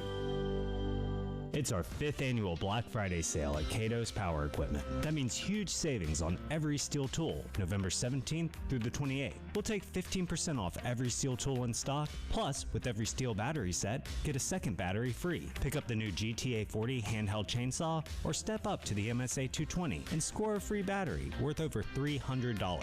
Double your runtime, double your value. Don't miss these once-a-year deals, and remember, it's not just a bargain, it's a steal. Only at Cato's Power Equipment. Looking for a dealership that treats you like family? Come to Herndon Chevrolet, where we've been proudly serving Lexington and the Midlands for over 50 years. Whether you're shopping for a new or pre-owned vehicle or just need expert service, you'll find it all right here. Shop online anytime at HerndonChevy.com or stop by and see why Herndon Chevrolet makes you smile. Herndon Chevrolet, Herndon makes you wanna smile. Firehouse Subs, Hook and Ladder jingle, take 1. Hook and ladder, when it's hot, it just tastes better. Warm that smoky turkey, that thin slice. Guys, this is a 30-second ad. You gotta sing faster. Hook and ladder, when it's hot, it just tastes better. Melty cheese and toast spread, mustard, mayo, purple spread, lettuce, green, and onion. The sandwich is too big for the song. It's too big. The Hook and Ladder, available only at participating Firehouse Subs restaurants. How clean is the air in your home? What if you could clean your air without lifting a finger, even when you're sleeping? AAA Heating and Air offers indoor air quality products that do just that. These products work with your HVAC system to improve your home's air quality. Cleaning the air eliminates common household odors, removes allergens and pollutants, and can even improve sleep and reduce the spread of some illnesses. Give AAA Heating and Air a call at 803-677-1500 and tell them Jay Phillips sent you. AAA Air when you need us. AAA Heating and Air. They've won the game. Keys to the game. Final thoughts and predictions. Yeah, I think, the biggest thing is just kind of simplifying some things just to help our guys play fast. Plus 50, we got, when we get into plus 50 and all that, we get in enemy territory. We just got to fix. He's not trying to change too much. He's just trying to get us to capitalize and, cash in on the opportunities that we have in this, because there's a lot out there. Sponsored by LexMed Ortho. Gamecocks Game Day with Terry and Tyler on 107.5 The Game. All right, we got a few minutes, about 5 minutes to get to our keys of the game. Our buddy Jack Veltri from College Station. We don't have time for you to give us the audio tour of College Station, my man. So we'll get to the keys of the game real quick. We'll start with yours, Jack Veltri. Give us 3 keys. Yeah, I think the number one key is to get the short, quick pass game going, get Lenore Sellers out of the pocket, and let him get in space and do some things. You can't be sitting in the back of the pocket all day waiting for things to happen. You got to go out there and make them happen. In this type of game, you got to also force mistakes. I mean, you can play perfect football, but it doesn't matter if Texas A&M is doing the same exact thing. You got to force them to make some mistakes in this game. And then defensively, I think you need a few takeaways in this game. So those are my 3 keys. Jack took all mine, so go ahead. I was going to say, damn you, Jack. Jack, you mentioned getting the ball out quick, but how different do you think this offense can look with Mike Furry calling plays for the first time today? It's going to be interesting to see if it's that much different, Tyler. I think the overall scheme will probably be on par with what Shula had, because it's very hard to change an entire offense in 2 weeks. The one thing I will say, though, we talked about it all week, guys, is just situationally, what does Mike Furry call on 3rd and 5? Does he call something different from Mike Shula? And the situational football will be, I think, where the differences are today. I don't expect this to be a full-blown, like, wow, they're going to go out here and score 40 points today. But I think this offense will definitely look better in some aspects. All right, real quick, and Jack, you nailed it with get the ball out of Lenoir's hands quick. We all know offensive line's everything, but we know this offensive line has struggled all year. I'm not going to think all of a sudden magic fairy dust is going to be dropped down and they're going to be able to block this defensive front of Texas A&M, which is one of the best in America. Keys from you, Tyler Head. You're going to have to be very efficient on offense, try to do something different than what you've been doing all season long, try and score more points, get more yards. Tackle on defense. Talked about the ability for these guys, the yards after the catch, to make you really pay. And as Jack kind of mentioned there, you're going to have to find ways to get the football either by defense or special teams to help your offense out. Yeah, to me, you can't get behind early. That's a killer. Get inside the 40 and score TDs. No more field goals, no more sacks to take you out of field goal range. You've got to get 6 when you get inside the other team's 40. And guys, we talk about turnover battle. Win the big play battle. You got to have more big plays. If A&M's popping up and down the field on big plays and you're not, this thing could get ugly. Yep. So score, Jack. What do you got, my man? I got A&M winning this game 34-21. I think South Carolina will look better offensively.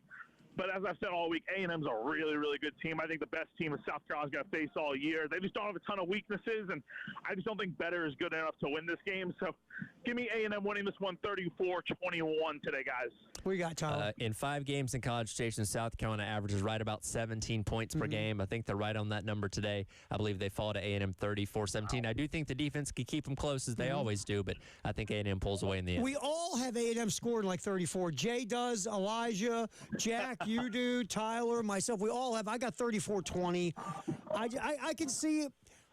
Like the Missouri game. Yeah. It's you got a 1-score game in the second half of the Ole Miss game, and you're in it, and then A&M gets a couple of drives or a couple big plays, and all of a sudden you're down by 17 or whatever. Yep. Jack Veltri, really quick, 1 to 10, your thoughts on College Station? 10 being great, 1 being I'm never coming back again. You know, I was in College Station back in April for the worst baseball series you will ever see for South Carolina. I'm back, and, I always love coming to College Station. It's always a good time out here. That hospitality. The barbecue's really good, top-notch. I love it out here. All right, good deal. Jack gives a 10. Appreciate you, Jack Veltri, Gamecock Central. Right. Tyler, good work. David Dare, great job. Terry Ford, Gamecocks Game Day, 9 o'clock pregame with the network, noon kick. South Carolina, Texas A&M right here on your home of the Gamecocks, 107.5 The Game.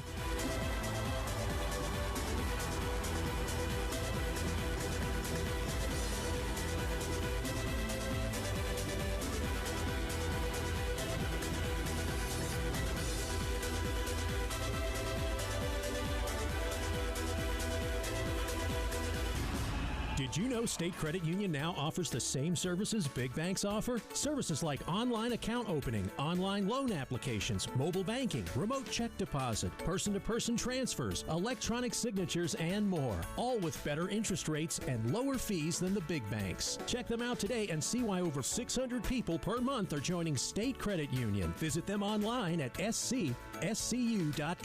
That's scscu.com. Equal housing lender, federally insured by the NCUA. Cooler weather is coming, which means more time spent in your home with family and friends. Make sure your home is ready. At AAA Heating and Air, home comfort is their top priority. Schedule a seasonal maintenance appointment to get your heating and cooling system in prime condition. And speaking of spending more time indoors, ask about AAA Heating and Air's indoor air quality products that eliminate odors, remove allergens, and can even reduce the spread of some airborne viruses while you sleep. Picture this. You're watching a nail-biter game. Food's in the oven, and suddenly everything goes dark. Don't let storms and power outages ruin your plans. Get a free consultation for a whole home standby generator with easy financing. Join the AAA Comfort Club for added discounts and priority scheduling. Call AAA Heating and Air at 803-677-1500 today. Home with a $1,500 buyback, no payments for 1 whole year, and 0% financing. Tell them Jay Phillips sent you. AAA Air when you need us. AAA Heating and Air. It's time for your Men's Health Minute, sponsored by the Men's Clinic. Men, have you been experiencing low energy, lack of motivation, or trouble concentrating? Maybe you've noticed weight gain, loss of muscle mass, or changes in your mood. These aren't just signs of getting older. They could be symptoms of treatable health conditions. At the Men's Clinic, we specialize in addressing the full spectrum of men's health concerns, including sleep difficulties, anxiety, depression, and sexual health issues. Many men silently struggle with these symptoms, believing nothing can be done. The truth is, most of these conditions are highly treatable when properly diagnosed. The Men's Clinic offers comprehensive care specifically tailored to men's unique physical, mental, and emotional needs, including a free testosterone level check and consultation. Don't dismiss changes in your body or mind as inevitable. Whether it's low libido, decreased performance, or even changes in your skin and hair, there are solutions. Visit themensclinicsc.com or call 875-MENS today. Initial consultations are completely confidential. Men's Health Minute is brought to you by the Men's Clinic, your partner in complete men's wellness. Even the best players need a strong team behind them. Atkins Law is always there for you, whether you're hurt on the job or in a motor vehicle accident. Who you hire matters. You focus on recovery, and we'll handle the rest. As proud Gamecock alumni, we understand what it means to have a good support system on and off the court. So when life takes an unexpected turn, trust the team that fights for you. Call us at 803-251-6406 or visit hollyatkinslaw.com. This has been Gamecocks Game Day with Terry Ford and Tyler Head. Coming up, the SEC Report, and then more Gamecocks pregame on your home of the Gamecocks. 107.5 The Game. The following is an exclusive presentation of the SEC Radio Network.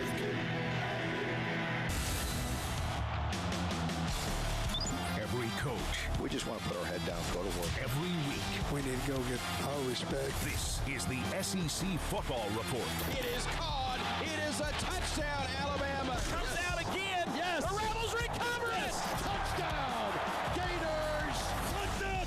Touchdown. Dogs are SEC champions. A preview of this weekend's action in the nation's premier conference. You're backing away from those expectations? No, you should be doing it somewhere else. Here's your host, Rob Joyce. With just a few weeks left in the regular season, the races to the SEC Championship and College Football Playoff are fast closing in. If the season were to end right now, Texas A&M and Alabama would be meeting in Atlanta for the league title, and both would have first-round byes in the playoffs as top 4 seeds. But Georgia and Ole Miss are nipping at their heels, ranked 5th and 7th respectively, and among the one-loss crowd in conference play, along with now 10th-ranked Texas. Oklahoma and Vanderbilt both alive in the playoff races as well, though there's work to do. And we'll have our most decisive weekend of the season yet on Saturday. 2 matchups between top 12 teams that will go a long way towards bolstering resumes and deciding who will make it to Atlanta in 3 weeks. We'll start with a rematch of last year's SEC Championship game next. There are still 3 weekends of football to be played, but Saturday is Georgia's last chance to make its case for the SEC Championship game as it hosts Texas in a top 10 showdown. At 6-1, it's the final league game for the Bulldogs, who enter riding a 4-game win streak already with a pair of wins over top 15 teams this year. And it's playing a Longhorns team it beat twice last year, once in Austin, then of course the overtime classic in the SEC Championship game in Atlanta. Both of those matchups saw 2 teams ranked inside the top 10. This Saturday, no different. Longhorns starting to find their groove offensively. They've put up 79 points in their last 2 games, led by a big offensive line and quarterback Arch Manning. Slowing that offense is the key for the Bulldogs Saturday, says Georgia head man Kirby Smart. It's a challenge every play. There's 6 gaps, sometimes 7 gaps up there you got to fill, and you can't fill them all. So you got to rush intelligently and violently, and those two don't always mix. So it's hard to do that and contain the quarterback. We've had some opportunities to get sacks that we've capitalized on. We had a couple chances on normal down stuff the last week with Mississippi State's style of play. But it'll be key this week for sure because Archer's really good. They're really good at protection. They know what they're doing. They've got different protections, and that's the challenge every week for our defense to try to affect the quarterback. Texas has had a roller coaster of a season this year. Starting the year as the preseason number 1. By early October, they were out of the polls entirely after a 3-2 start. But 4 straight wins later, including a couple over top 10 teams, and the Longhorns find themselves back in the top 10 with a daunting finish ahead at Georgia this weekend. Host Arkansas then close at home against undefeated Texas A&M. Though a tough home stretch, everything's still in front of Texas. Do need some help, but are in the mix for the SEC title game and a CFP bid, and it starts with the trip to Athens Saturday, a game head coach Steve Sarkisian says he's looking forward to. They've got a very balanced offensive attack. I think Gunnar Stockton has done a fantastic job of running that offense and creating explosive plays with his arms, with his legs. They're running the football effectively. Defensively, you're seeing them grow up week in and week out. Very physical front. There's a lot of new faces, a lot of new names, but they all look very similar. So they've got a very talented football team. It's going to be a great challenge, and we're looking forward to it. Alabama, Oklahoma. Another top 12 showdown with massive implications in both the SEC and CFP races. Two more Blue Bloods clash in Tuscaloosa at 2:30 Central on Saturday in Alabama and Oklahoma. The Tide keeps on winning using a smothering defensive effort to dispatch of LSU last week 20-9, keeping the Tigers out of the end zone for an 8th straight victory and an FBS best 17th straight win at Bryant-Denny Stadium. Also keeps Alabama undefeated in league play and in pole position for the SEC title game. Now it's a 5th game this year against a top 20 team in Oklahoma, who last year arguably kept the Tide out of the playoffs with a 24-3 stunner in Norman. Bama certainly remembers that game, and head coach Kalen DeBoer says it's only adding to the motivation. We have a lot of new players on the team, so there are players that didn't experience that. The ones that did certainly better remember and understand that, more importantly, that you're facing a really good program that obviously we went to their place and got beat up pretty good last year, and that's who's coming to town this week. And so, Coach Venables done an amazing job instilling a culture there. We got a team that is coming here hungry. They're in the hunt for a lot of different things as far as reaching their goals. But, for us, we do then try to make sure that we always are focused on really this team being, what we're centered on and us improving. It's the second ever trip to Tuscaloosa for an Oklahoma program that recently has had some reverse splits. 4 games, 2 wins in true road games, no wins in the neutral Red River, and a home game against Ole Miss. Last time we saw the Sooners was 2 weeks ago, a 6-point victory in Knoxville over Tennessee, in which John Mateer looked more like his September self. 240 yards of offense, including the winning score late. The defense forced 3 turnovers, including a scoop and score. Now one of the nation's best units will need perhaps its best performance of the season on Saturday at Bryant-Denny, where Alabama has lost just once since 2020. Already with 2 losses, both in league play, a third, even against a top 5 team in the country, would likely spell doom for OU's playoff hopes. And head coach Brent Venables says there's plenty of motivation heading into Saturday. Motivated, yeah, but I think the motivation for everybody is because what the opportunity is sitting in front of us. It's a top 10 matchup, and there's a lot that's on the line. The season for both of us, is impacted by the result, at the end of the night. So they're different, we're different. Certainly it's at their place, but who wouldn't be excited to play? Oklahoma, Alabama. Going to be on a huge stage. Iconic programs, 2 of the winningest programs in college football history, certainly the top 2 since World War II. I think that's in itself enough to get excited about. So it's been a rough month for Missouri. The Tigers started the year 5-0.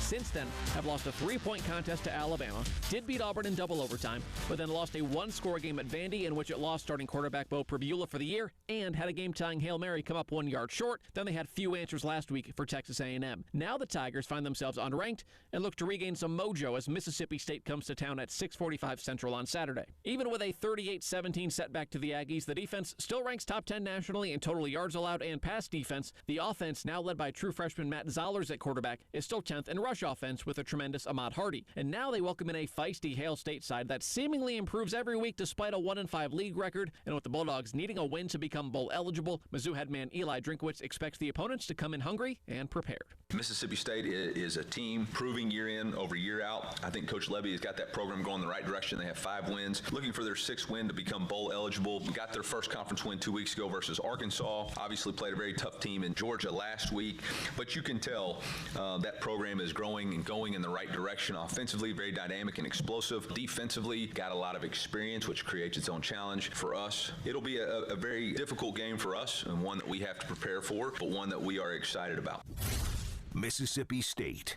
Mississippi State has already improved on last year's season in the win column, both overall and within SEC play. Still another goal to reach, bowl eligibility. And with only 2 games left to reach it, Hail State off next week. That means beating either Missouri this weekend on the road or pulling an upset on Black Friday at home in the Egg Bowl. To get the job done this weekend in the team's first trip to Columbia in a decade, head coach Jeff Lebby says his team needs to be clean in all aspects to get that all-important 6th win.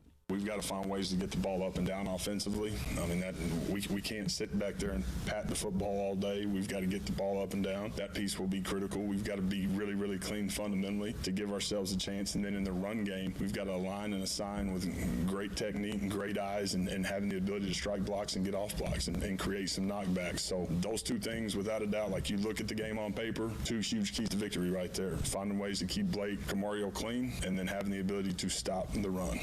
Texas A&M, South Carolina. Texas A&M keeps shaking hands with opponents before kickoff and sends them packing home with a loss. Aggies now perfect at 9-0 overall, 6-0 in league play after A&M ran freshman Matt Zoller's ragged last week, allowing just 77 passing yards and a 3-touchdown victory over Mizzou. Now they'll play South Carolina at 11 a.m. Central Saturday in an unfamiliar territory, home. Saturday, actually the Aggies' first game in College Station in a month. Since doubling up Florida on October 11th, it's been 3 straight road games, plus a bye week thrown in. When A&M last left Kyle Field, it was 6-0. Now they're still unbeaten, are favorites to get to the SEC championship game and the college football playoff, have a win over Notre Dame on the resume that looks better with each passing week, and even with an early start this weekend, head coach Mike Elko is expecting a warm welcome from the fans this Saturday.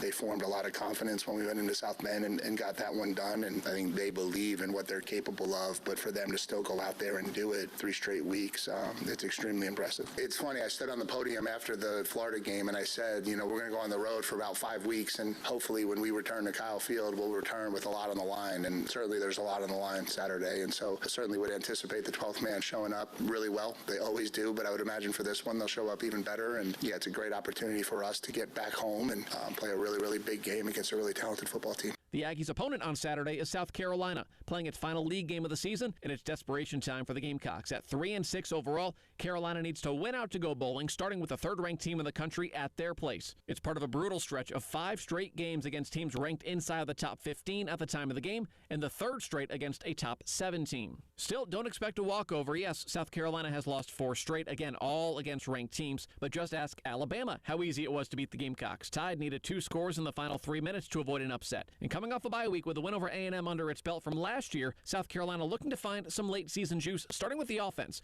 Shane Beamer says he spent much of the off week with quarterback Lenora Sellers, praising the signal caller for his demeanor and preparedness as he gets set to face the Aggies defense. Here's what Texas A&M does, and here's how we need to attack those guys, which is a little bit different than the way that Ole Miss played. So we try and do that each and every week. With a bye week, you have more time to dive into self-scout yourself and then also get into the opponent. So that's what we tried to do. But it's also what Lenoris is comfortable with. I think, I feel like Lenoris has handled it well. He is who he is. He doesn't really change, but, the way he's practiced and the way that he's throwing it and operating out there. So we just need to continue to get him to perform and to get him better and better, as we go to game day.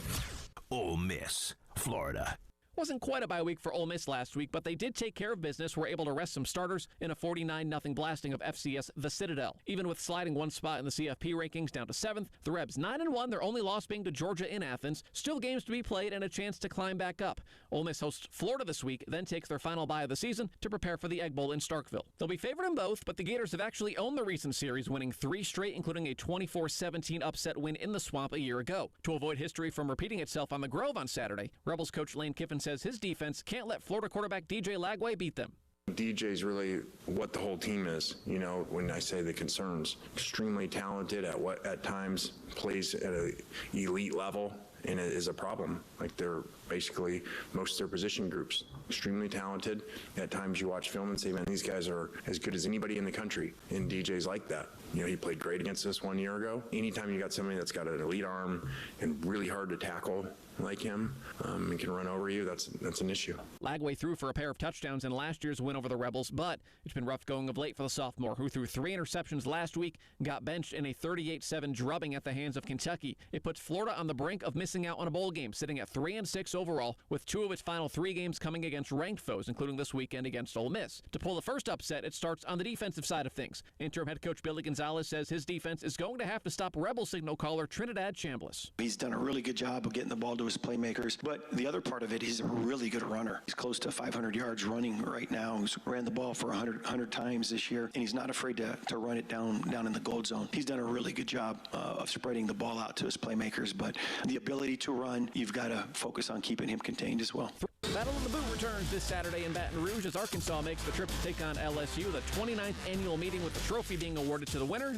Well, the Boot has largely lived full-time in Death Valley. Tigers have won 3 straight, 8 of the last 9 of the series, and hope to continue that and turn their season around. Last weekend's loss to Alabama was their 3rd in a row, 4th in the last 5 games, dropped the overall record to 5-4. There, of course, was a coaching change mixed in there as well, and there's still work to be done in order to become bowl eligible, needing to beat any of Arkansas, Western Kentucky, or Oklahoma to notch that 6th win. And it starts with red zone execution. LSU ranks 14th in the SEC, both in turning red zone trips into touchdowns and points, period. Getting better inside the 20 is the key to Saturday against an Arkansas team that can score in bunches, says LSU interim head coach Frank Wilson. The game plan unfolds the way that we anticipated. The difference is we have to find a way in this week to be better from the 20 in. And so that is our charge. I like our football team. I like the things that we did. I think it's something to build on. It's always a tough challenge.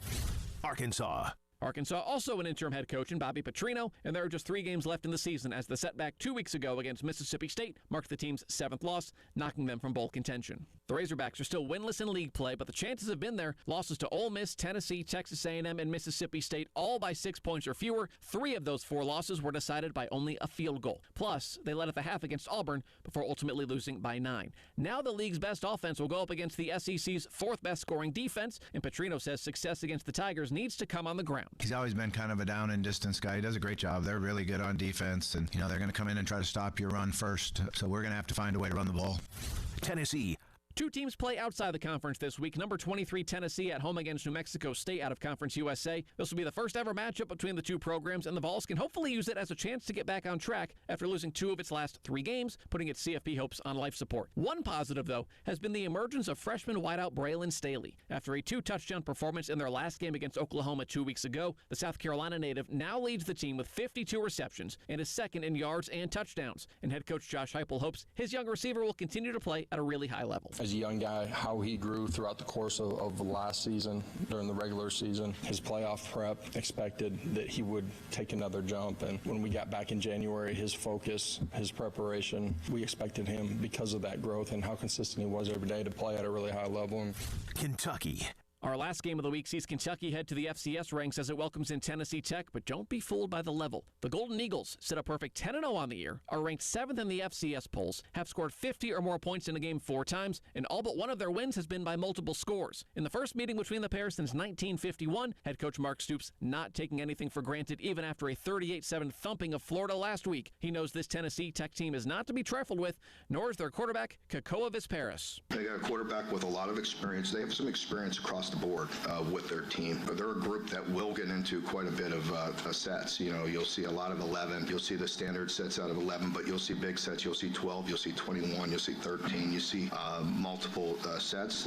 They do a really nice job. Anytime you get a quarterback that can make plays and create and that's confident, I think he plays very confident and he rubs off on that team. Next week is the penultimate episode of the season, and a lot of teams jump outside the conference before rivalry week and the regular season finale. We'll preview it all for you as we head down the home stretch. For producer Zach Burhans, I'm Rob Joyce, and this has been a presentation of the SEC Radio Network.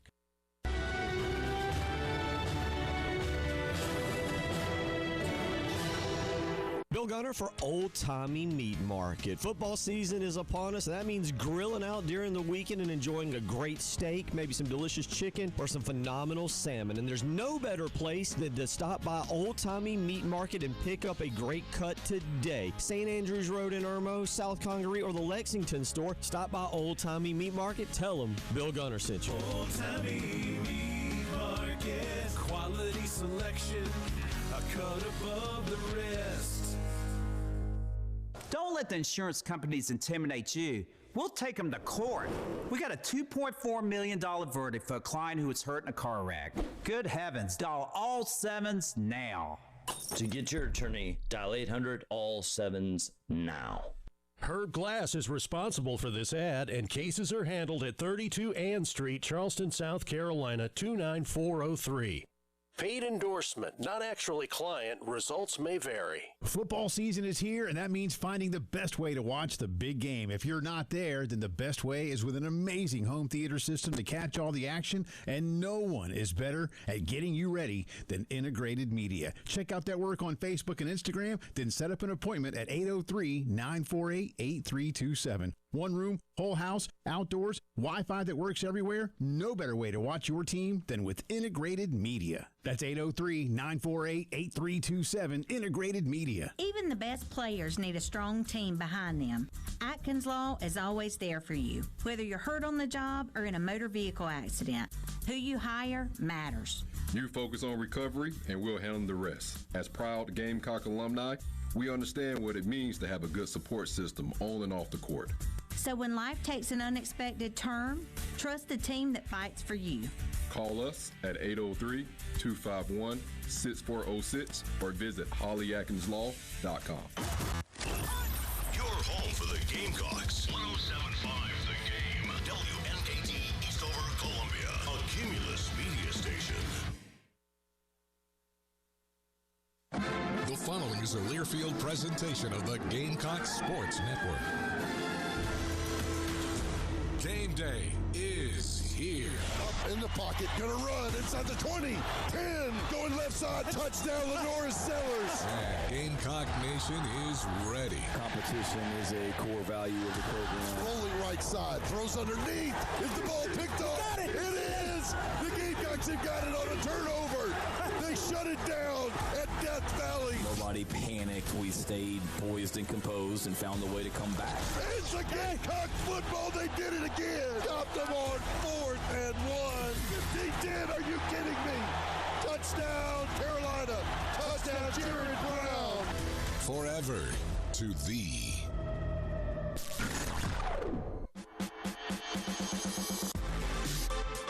Welcome to the Gamecock Tailgate Show on the Gamecock Sports Network from Learfield. Coming up, we'll head inside the locker room and hear from players and coaches as they get ready for today's matchup.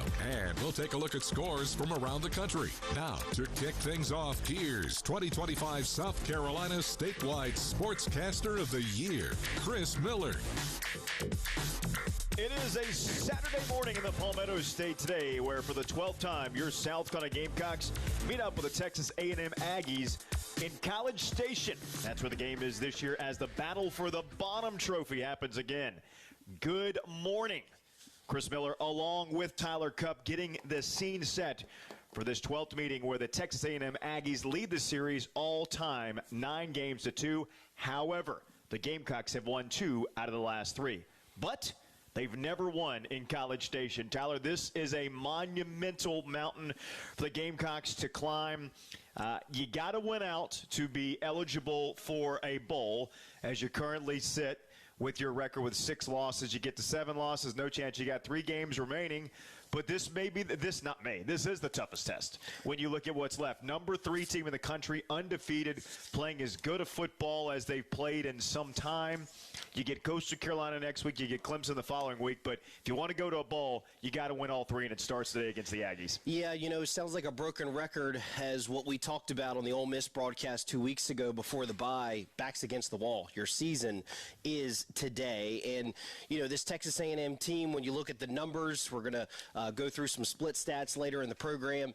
They're very good. They're very impressive. And, of all the hyped teams that Texas A&M has had over the years, it's kind of amazing that this one doesn't seem to have as much hype as those teams that Kevin Sumlin had and Jimbo Fisher had. Those teams unfortunately did not finish well. This team right now, 9-0 for the first time since 1992. They could reach 10 wins today for the first time since 2012, and no one's really talking about them.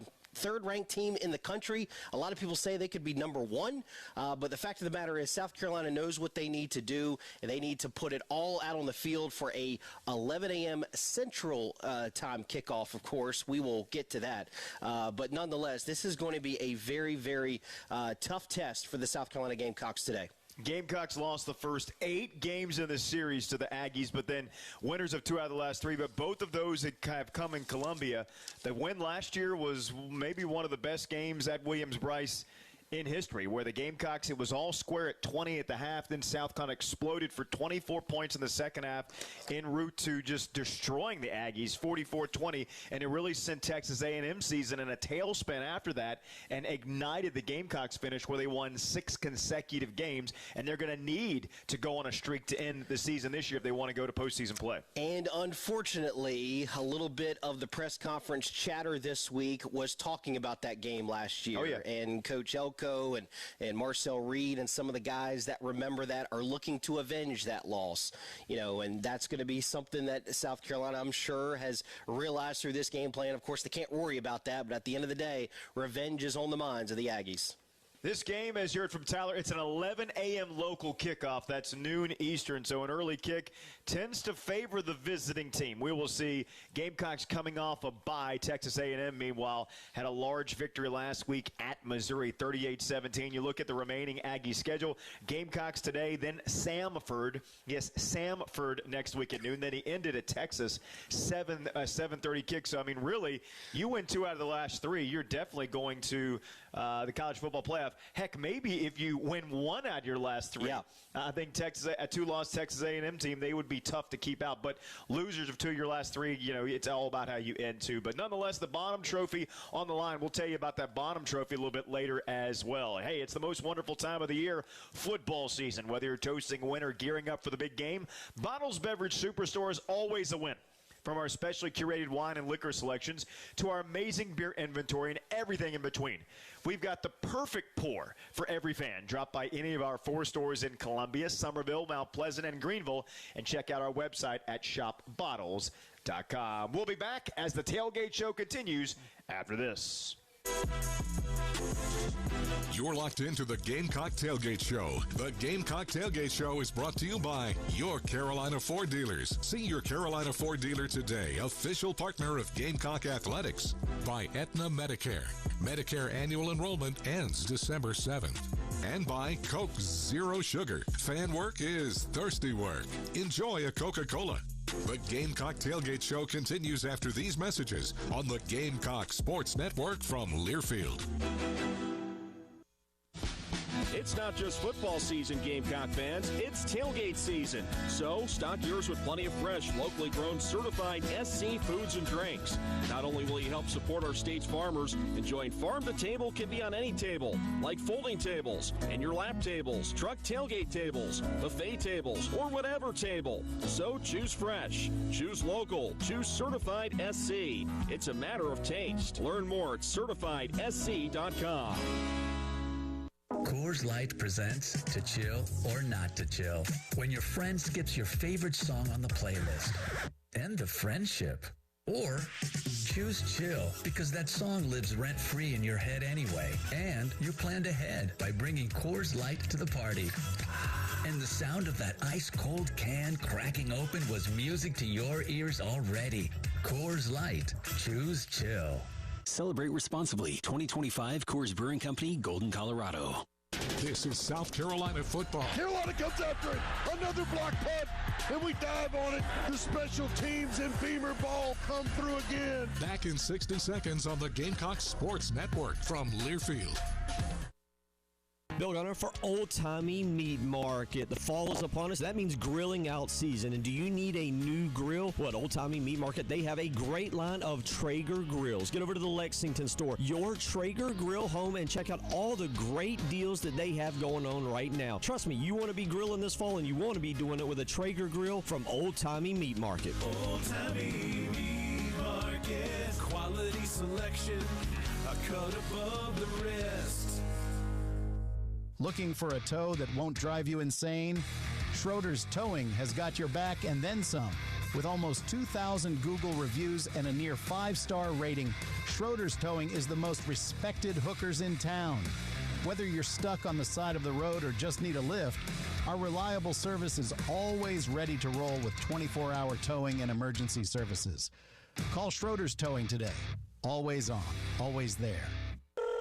Schroeder's Towing, the best and fastest hookers in town. Gamecock football is sponsored by the Anastapula Law Firm. If you're injured in a wreck, call 800-ALL-7s. On your home of the Gamecocks, 107.5 The Game.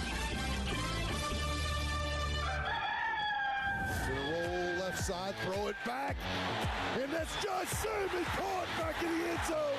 Touchdown, Carolina. Touchdown, Josh Simon. That's his 3rd on the year, and another gorgeous play from the Carolina offense. That was Josh Salmon on a touchdown pass from Lenora Sellers last year in Carolina's 44-20 win over Texas A&M. Green Law Firm, proud to be the official injury law firm partner of Gamecock Athletics. If you've been hurt in a car crash, the Green Law Firm plays no games. When it comes to getting you the money you deserve after an accident, call 803-771-BILL. One call, that's all. Responsible attorney William A. Green, 1712 St. Julian Place, Suite 102, Columbia, South Carolina. Of course, we heard from the coaches earlier this week. Coach Shane Beamer, here's what he had to say about the challenges that Texas A&M presents. Goes without saying, we've got a huge challenge this week in College Station, a team that, in my opinion, is playing better than any team in the nation right now in all three phases. It's not just offense, defense, or offense or defense, or special teams is bad. They're good in everything and very efficient in everything. When you look at an offense that doesn't turn the ball over, they don't have negative plays, they don't give up sacks. You look at a defense that's number one in the nation, I believe, right now in third down defense, number 2 in sacks. You look at a special teams unit that has returned 2 punts for touchdowns this year, dangerous in the kickoff return game, faked a punt that changed the game the other day against Missouri. So they're clicking on all cylinders. Coach Elko's done an awesome job out there, and we know we got a big challenge. But our guys are excited, getting to go compete in one of the greatest venues in all of college football. Coach Mike Elko in his second year as head coach of Texas A&M. Of course, prior to that, head coach at Duke. Here's what he had to say about the challenges the Gamecocks present. Obviously, a team coming in who has played one of the most challenging schedules in the country. When you look at it, this will be their 5th straight game against a team ranked in the top 12 or higher. I can't imagine that has happened very often throughout the history of college football. I don't know what they did to the scheduling gods to get the schedule that they've gotten. And so, in my opinion, a team that is extremely talented, much better than their record would indicate, coming off of a bye week, obviously with a lot of confidence based on what they did to us last year, and so we're going to have a tremendous challenge on Saturday, and going to need to come out and play our best football to have a chance to win, and so it's kind of where we're at. Coach Shane Beamer, here's what he had to say on why he is optimistic and why fans should be about Carolina's chances. Have y'all watched us play all season? Okay. I mean, I don't like what the record is right now, but we've been in every game, and we've had every opportunity to win in the fourth quarter in pretty much every game this season. Outside of a couple games, which there's reasons for that, but we've had opportunities to win every game in the fourth quarter. No one can question the want to and the effort of this team, and we've got a bunch of competitors on this team that are looking forward to going out to College Station and competing their butts off. Meanwhile, Mike Elko, as pretty much everybody is that faces against the Gamecocks, on what he fears about Lenora Sellers and how the defense is prepping. I see the same big, physical, athletic kid that ran all over us and threw all over us last year. So I see the same kid, and so our kids better see the same kid, because he absolutely lit us up last year. And so if we want to have any level of success on Saturday, we will do a much better job of understanding what the challenge actually is this year. All right, Tyler, a lot to unpack. The way Coach Elko talks, very different than what we heard from Coach Lane Kiffin 2 weeks ago. We were sitting there doing this. Lane Kiffin didn't really talk at all about South Carolina and his presser. He was more focused on Brent Venables and what he had said from Oklahoma the week before. But nonetheless, you can hear from Coach Elko. And I think part of it, Coach Elko knows they were embarrassed last year at South Carolina. And so he wants to make sure he doesn't give Carolina any locker room material. Yeah, and I think he knows the situation that he's in. I mean, Texas A&M is in a very fortunate position, and when you talk about schedule, this is a point of conversation that I've heard from A&M fan services, from Gamecock fan services. I mean, Texas A&M has faced 4 teams that either were about to fire their coach or did already fire their coach, teams in the bottom of the SEC, teams that were struggling, and he is very aware of this South Carolina Gamecock team, not quite in that position, but in a position with a lot of talent that could sneak up and beat them. And I thought Coach Shane Beamer brought up the very interesting point where he kind of fired back at a media member very respectfully, saying, hey, this team is competing in the fourth quarters. And I found a stat. You talk about the margin of error is so small for wins and losses in the SEC. Absolutely. South Carolina has outscored opponents 149 to 138 through 3 quarters. However, sorry, Gamecock fans, but they've been outscored 61-28 in the fourth quarter. That's been the difference. So they're there entering into the final stands. I mean, even in that Ole Miss game, which we'll talk about in our rewind, that game was 20-10. They were driving to, at the very least be down 3. And, of course, the game turned and Ole Miss was able to take over, and the score was not indicative of how that game was in 30-14. But South Carolina is competing in this tough road stretch, and Mike Elko recognizing that it's because of the talent and the coaching putting the team in position. Gamecock Traditions is helping you get ready for the upcoming holiday season. Shop now and get Under Armour sideline gear for 50% off. Our entire line of New Era hats also 50% off. At Gamecock Traditions, you can get the new Sports Cocky Cutter and Buck golf shirts for 30% off. Gamecock Traditions has the Lenore Sellers action figures signed and numbered for $99.99, but we just received a supply of unnumbered and unsigned figures for $49.99 while supplies last. Remember, when you order on GamecockTraditions.com, your order is generally shipped in 24 to 48 hours, so no long waits in getting you your order. Gamecock Traditions, 2 locations and online. Gamecock Traditions, your everything Gamecock store. Coming up next, our first look at the Beatbox College scoreboard. That's next as you listen to Carolina football from Learfield. Planning an event to remember? Discover the magic of Crisp Event Rentals, your go-to for elevated tabletops, cozy lounge vignettes, stunning tents, and custom-built experiences that bring your vision to life. Service is our mindset, but our passion is for the details. From intimate gatherings to large-scale galas, your dream wedding, and high-impact corporate events at Crisp, we're always ready to party. Locally owned, detail-obsessed, and ready to serve. Visit crisprerental.com to start planning today. A tough math teacher, a dedicated coach, a best friend. People who inspire you to be your best possible self. At Prisma Health, you inspire us. We're making healthcare exceptional for everyone across the Midlands and Upstate. With more access to the highest level of care, research innovations, and patient education, we're committed to helping you be your healthiest you. Prisma Health is proud to be the official team physicians for the Gamecocks. For more information, visit prismahealth.org/Gamecocks. Your home for South Carolina football. Inside the 20, leaping a man at the 15, at the 10. Are you kidding me? Touchdown, Carolina. This is the Gamecocks Sports Network from Learfield. Ever seen a university campus built out of vinyl or a stadium wrapped in fiber cement? Of course not.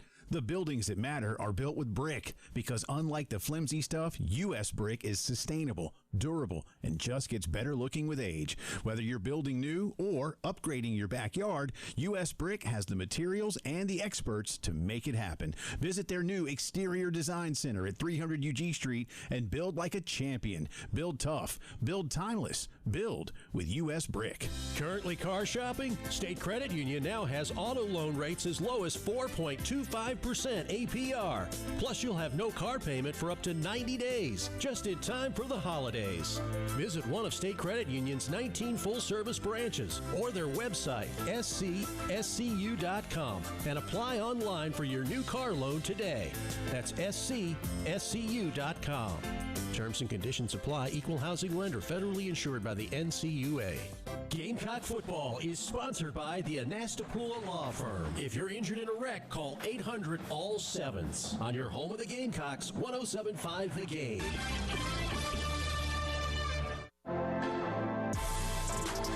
Welcome back to the Gamecock Tailgate Show. Let's get the latest on the college football Beatbox scoreboard. If the Gamecocks record 350 yards or more on offense, go to the notifications on the Gamecock Game Day app to learn how to receive a free 3-piece chicken tenders with any purchase from Hardee's after regular breakfast hours at Columbia and Orangeburg, participating Hardee's on Monday. Chris Miller along with Tyler Cup. Time now to check the Beatbox College scoreboard. Beatbox now for sale in Williams-Brice Stadium. Obviously, it's 9:18 in the morning, so nothing going in terms of games right now. However, we did have one last night as the Clemson Tigers on the road at Louisville, and Clemson survives number 20 Louisville after the Cardinals miss 3 kicks, 2 field goals, and an extra point. And the Tigers escape from Louisville, Kentucky with a 20-19 win. Clemson now 5-6 on the season. 5-5 on the season, 2 games remaining. They get Furman next week, and then, of course, in the year in Columbia at South Carolina. Other things to note, this is not a scoreboard, but it's college football news. James Franklin, the former head coach at Penn State, in line to become the next head coach at Virginia Tech, learning this morning that he is in talks to become the Va-Tech head coach. So take his name off the list of some of those SEC jobs that are open that might have an interest in James Franklin. Time now to look at what's happening today. Wisconsin and number 2 Indiana, the Hoosiers hosting the Badgers. That game scheduled for a noon kick. Also another noon kick happening in Pittsburgh, which is where game day is today. It's the Panthers of Pittsburgh hosting the Notre Dame Fighting Irish in a day of back-to-back games at Acrisure Stadium in Pittsburgh. You got the Panthers hosting today in a huge game, then the Steelers are home tomorrow. That poor field. Acrisure Stadium field is bad enough as it is. I don't know how. By the time that Steelers-Bengals game ends tomorrow, oh, my gosh. It's going to be like a dirt field. Michigan and Northwestern going at it at noon. South Florida and Navy at noon. Also Arizona and Cincinnati. In the SEC at 3:30, Oklahoma travels to Alabama. This one was in the running for game day, but did not get it. Central Florida, Texas Tech at 3:30. NC State, Miami. Georgia Tech and Boston College at 3:30. Iowa and Southern Cal. Virginia and Duke. Then at 4:15 is New Mexico State and Tennessee. Florida's at Ole Miss. That's a 7 o'clock game on ESPN. On ESPN 2, it's Utah and Baylor.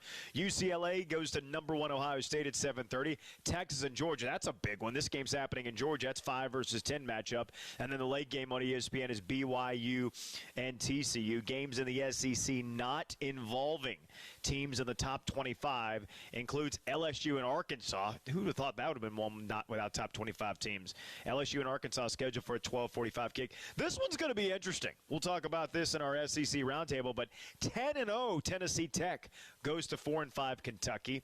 You've also got Mississippi State and Missouri. That game scheduled for 7:45. Unranked games in the ACC.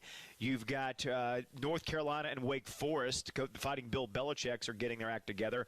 Then Virginia Tech, the aforementioned Hokies, taking on Florida State.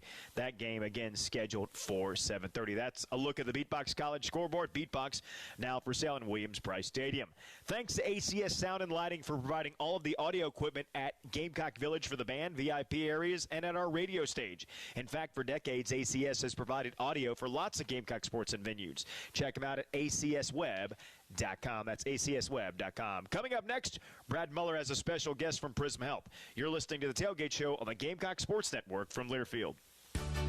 What's Beatbox? It's the original party punch, and every time you see one, take it as your sign to party. Because Beatbox is more than just a drink. It's a party movement, a non-carbonated, resealable, flavor-packed invitation to live your best life and make every enjoyable moment in life a party. However you define the word party. At 11.1% ABV and available in over 16 flavors, we got one for every taste. Because, hey, life's too short for boring drinks. Beatbox. Please party responsibly. Must be 21 and over.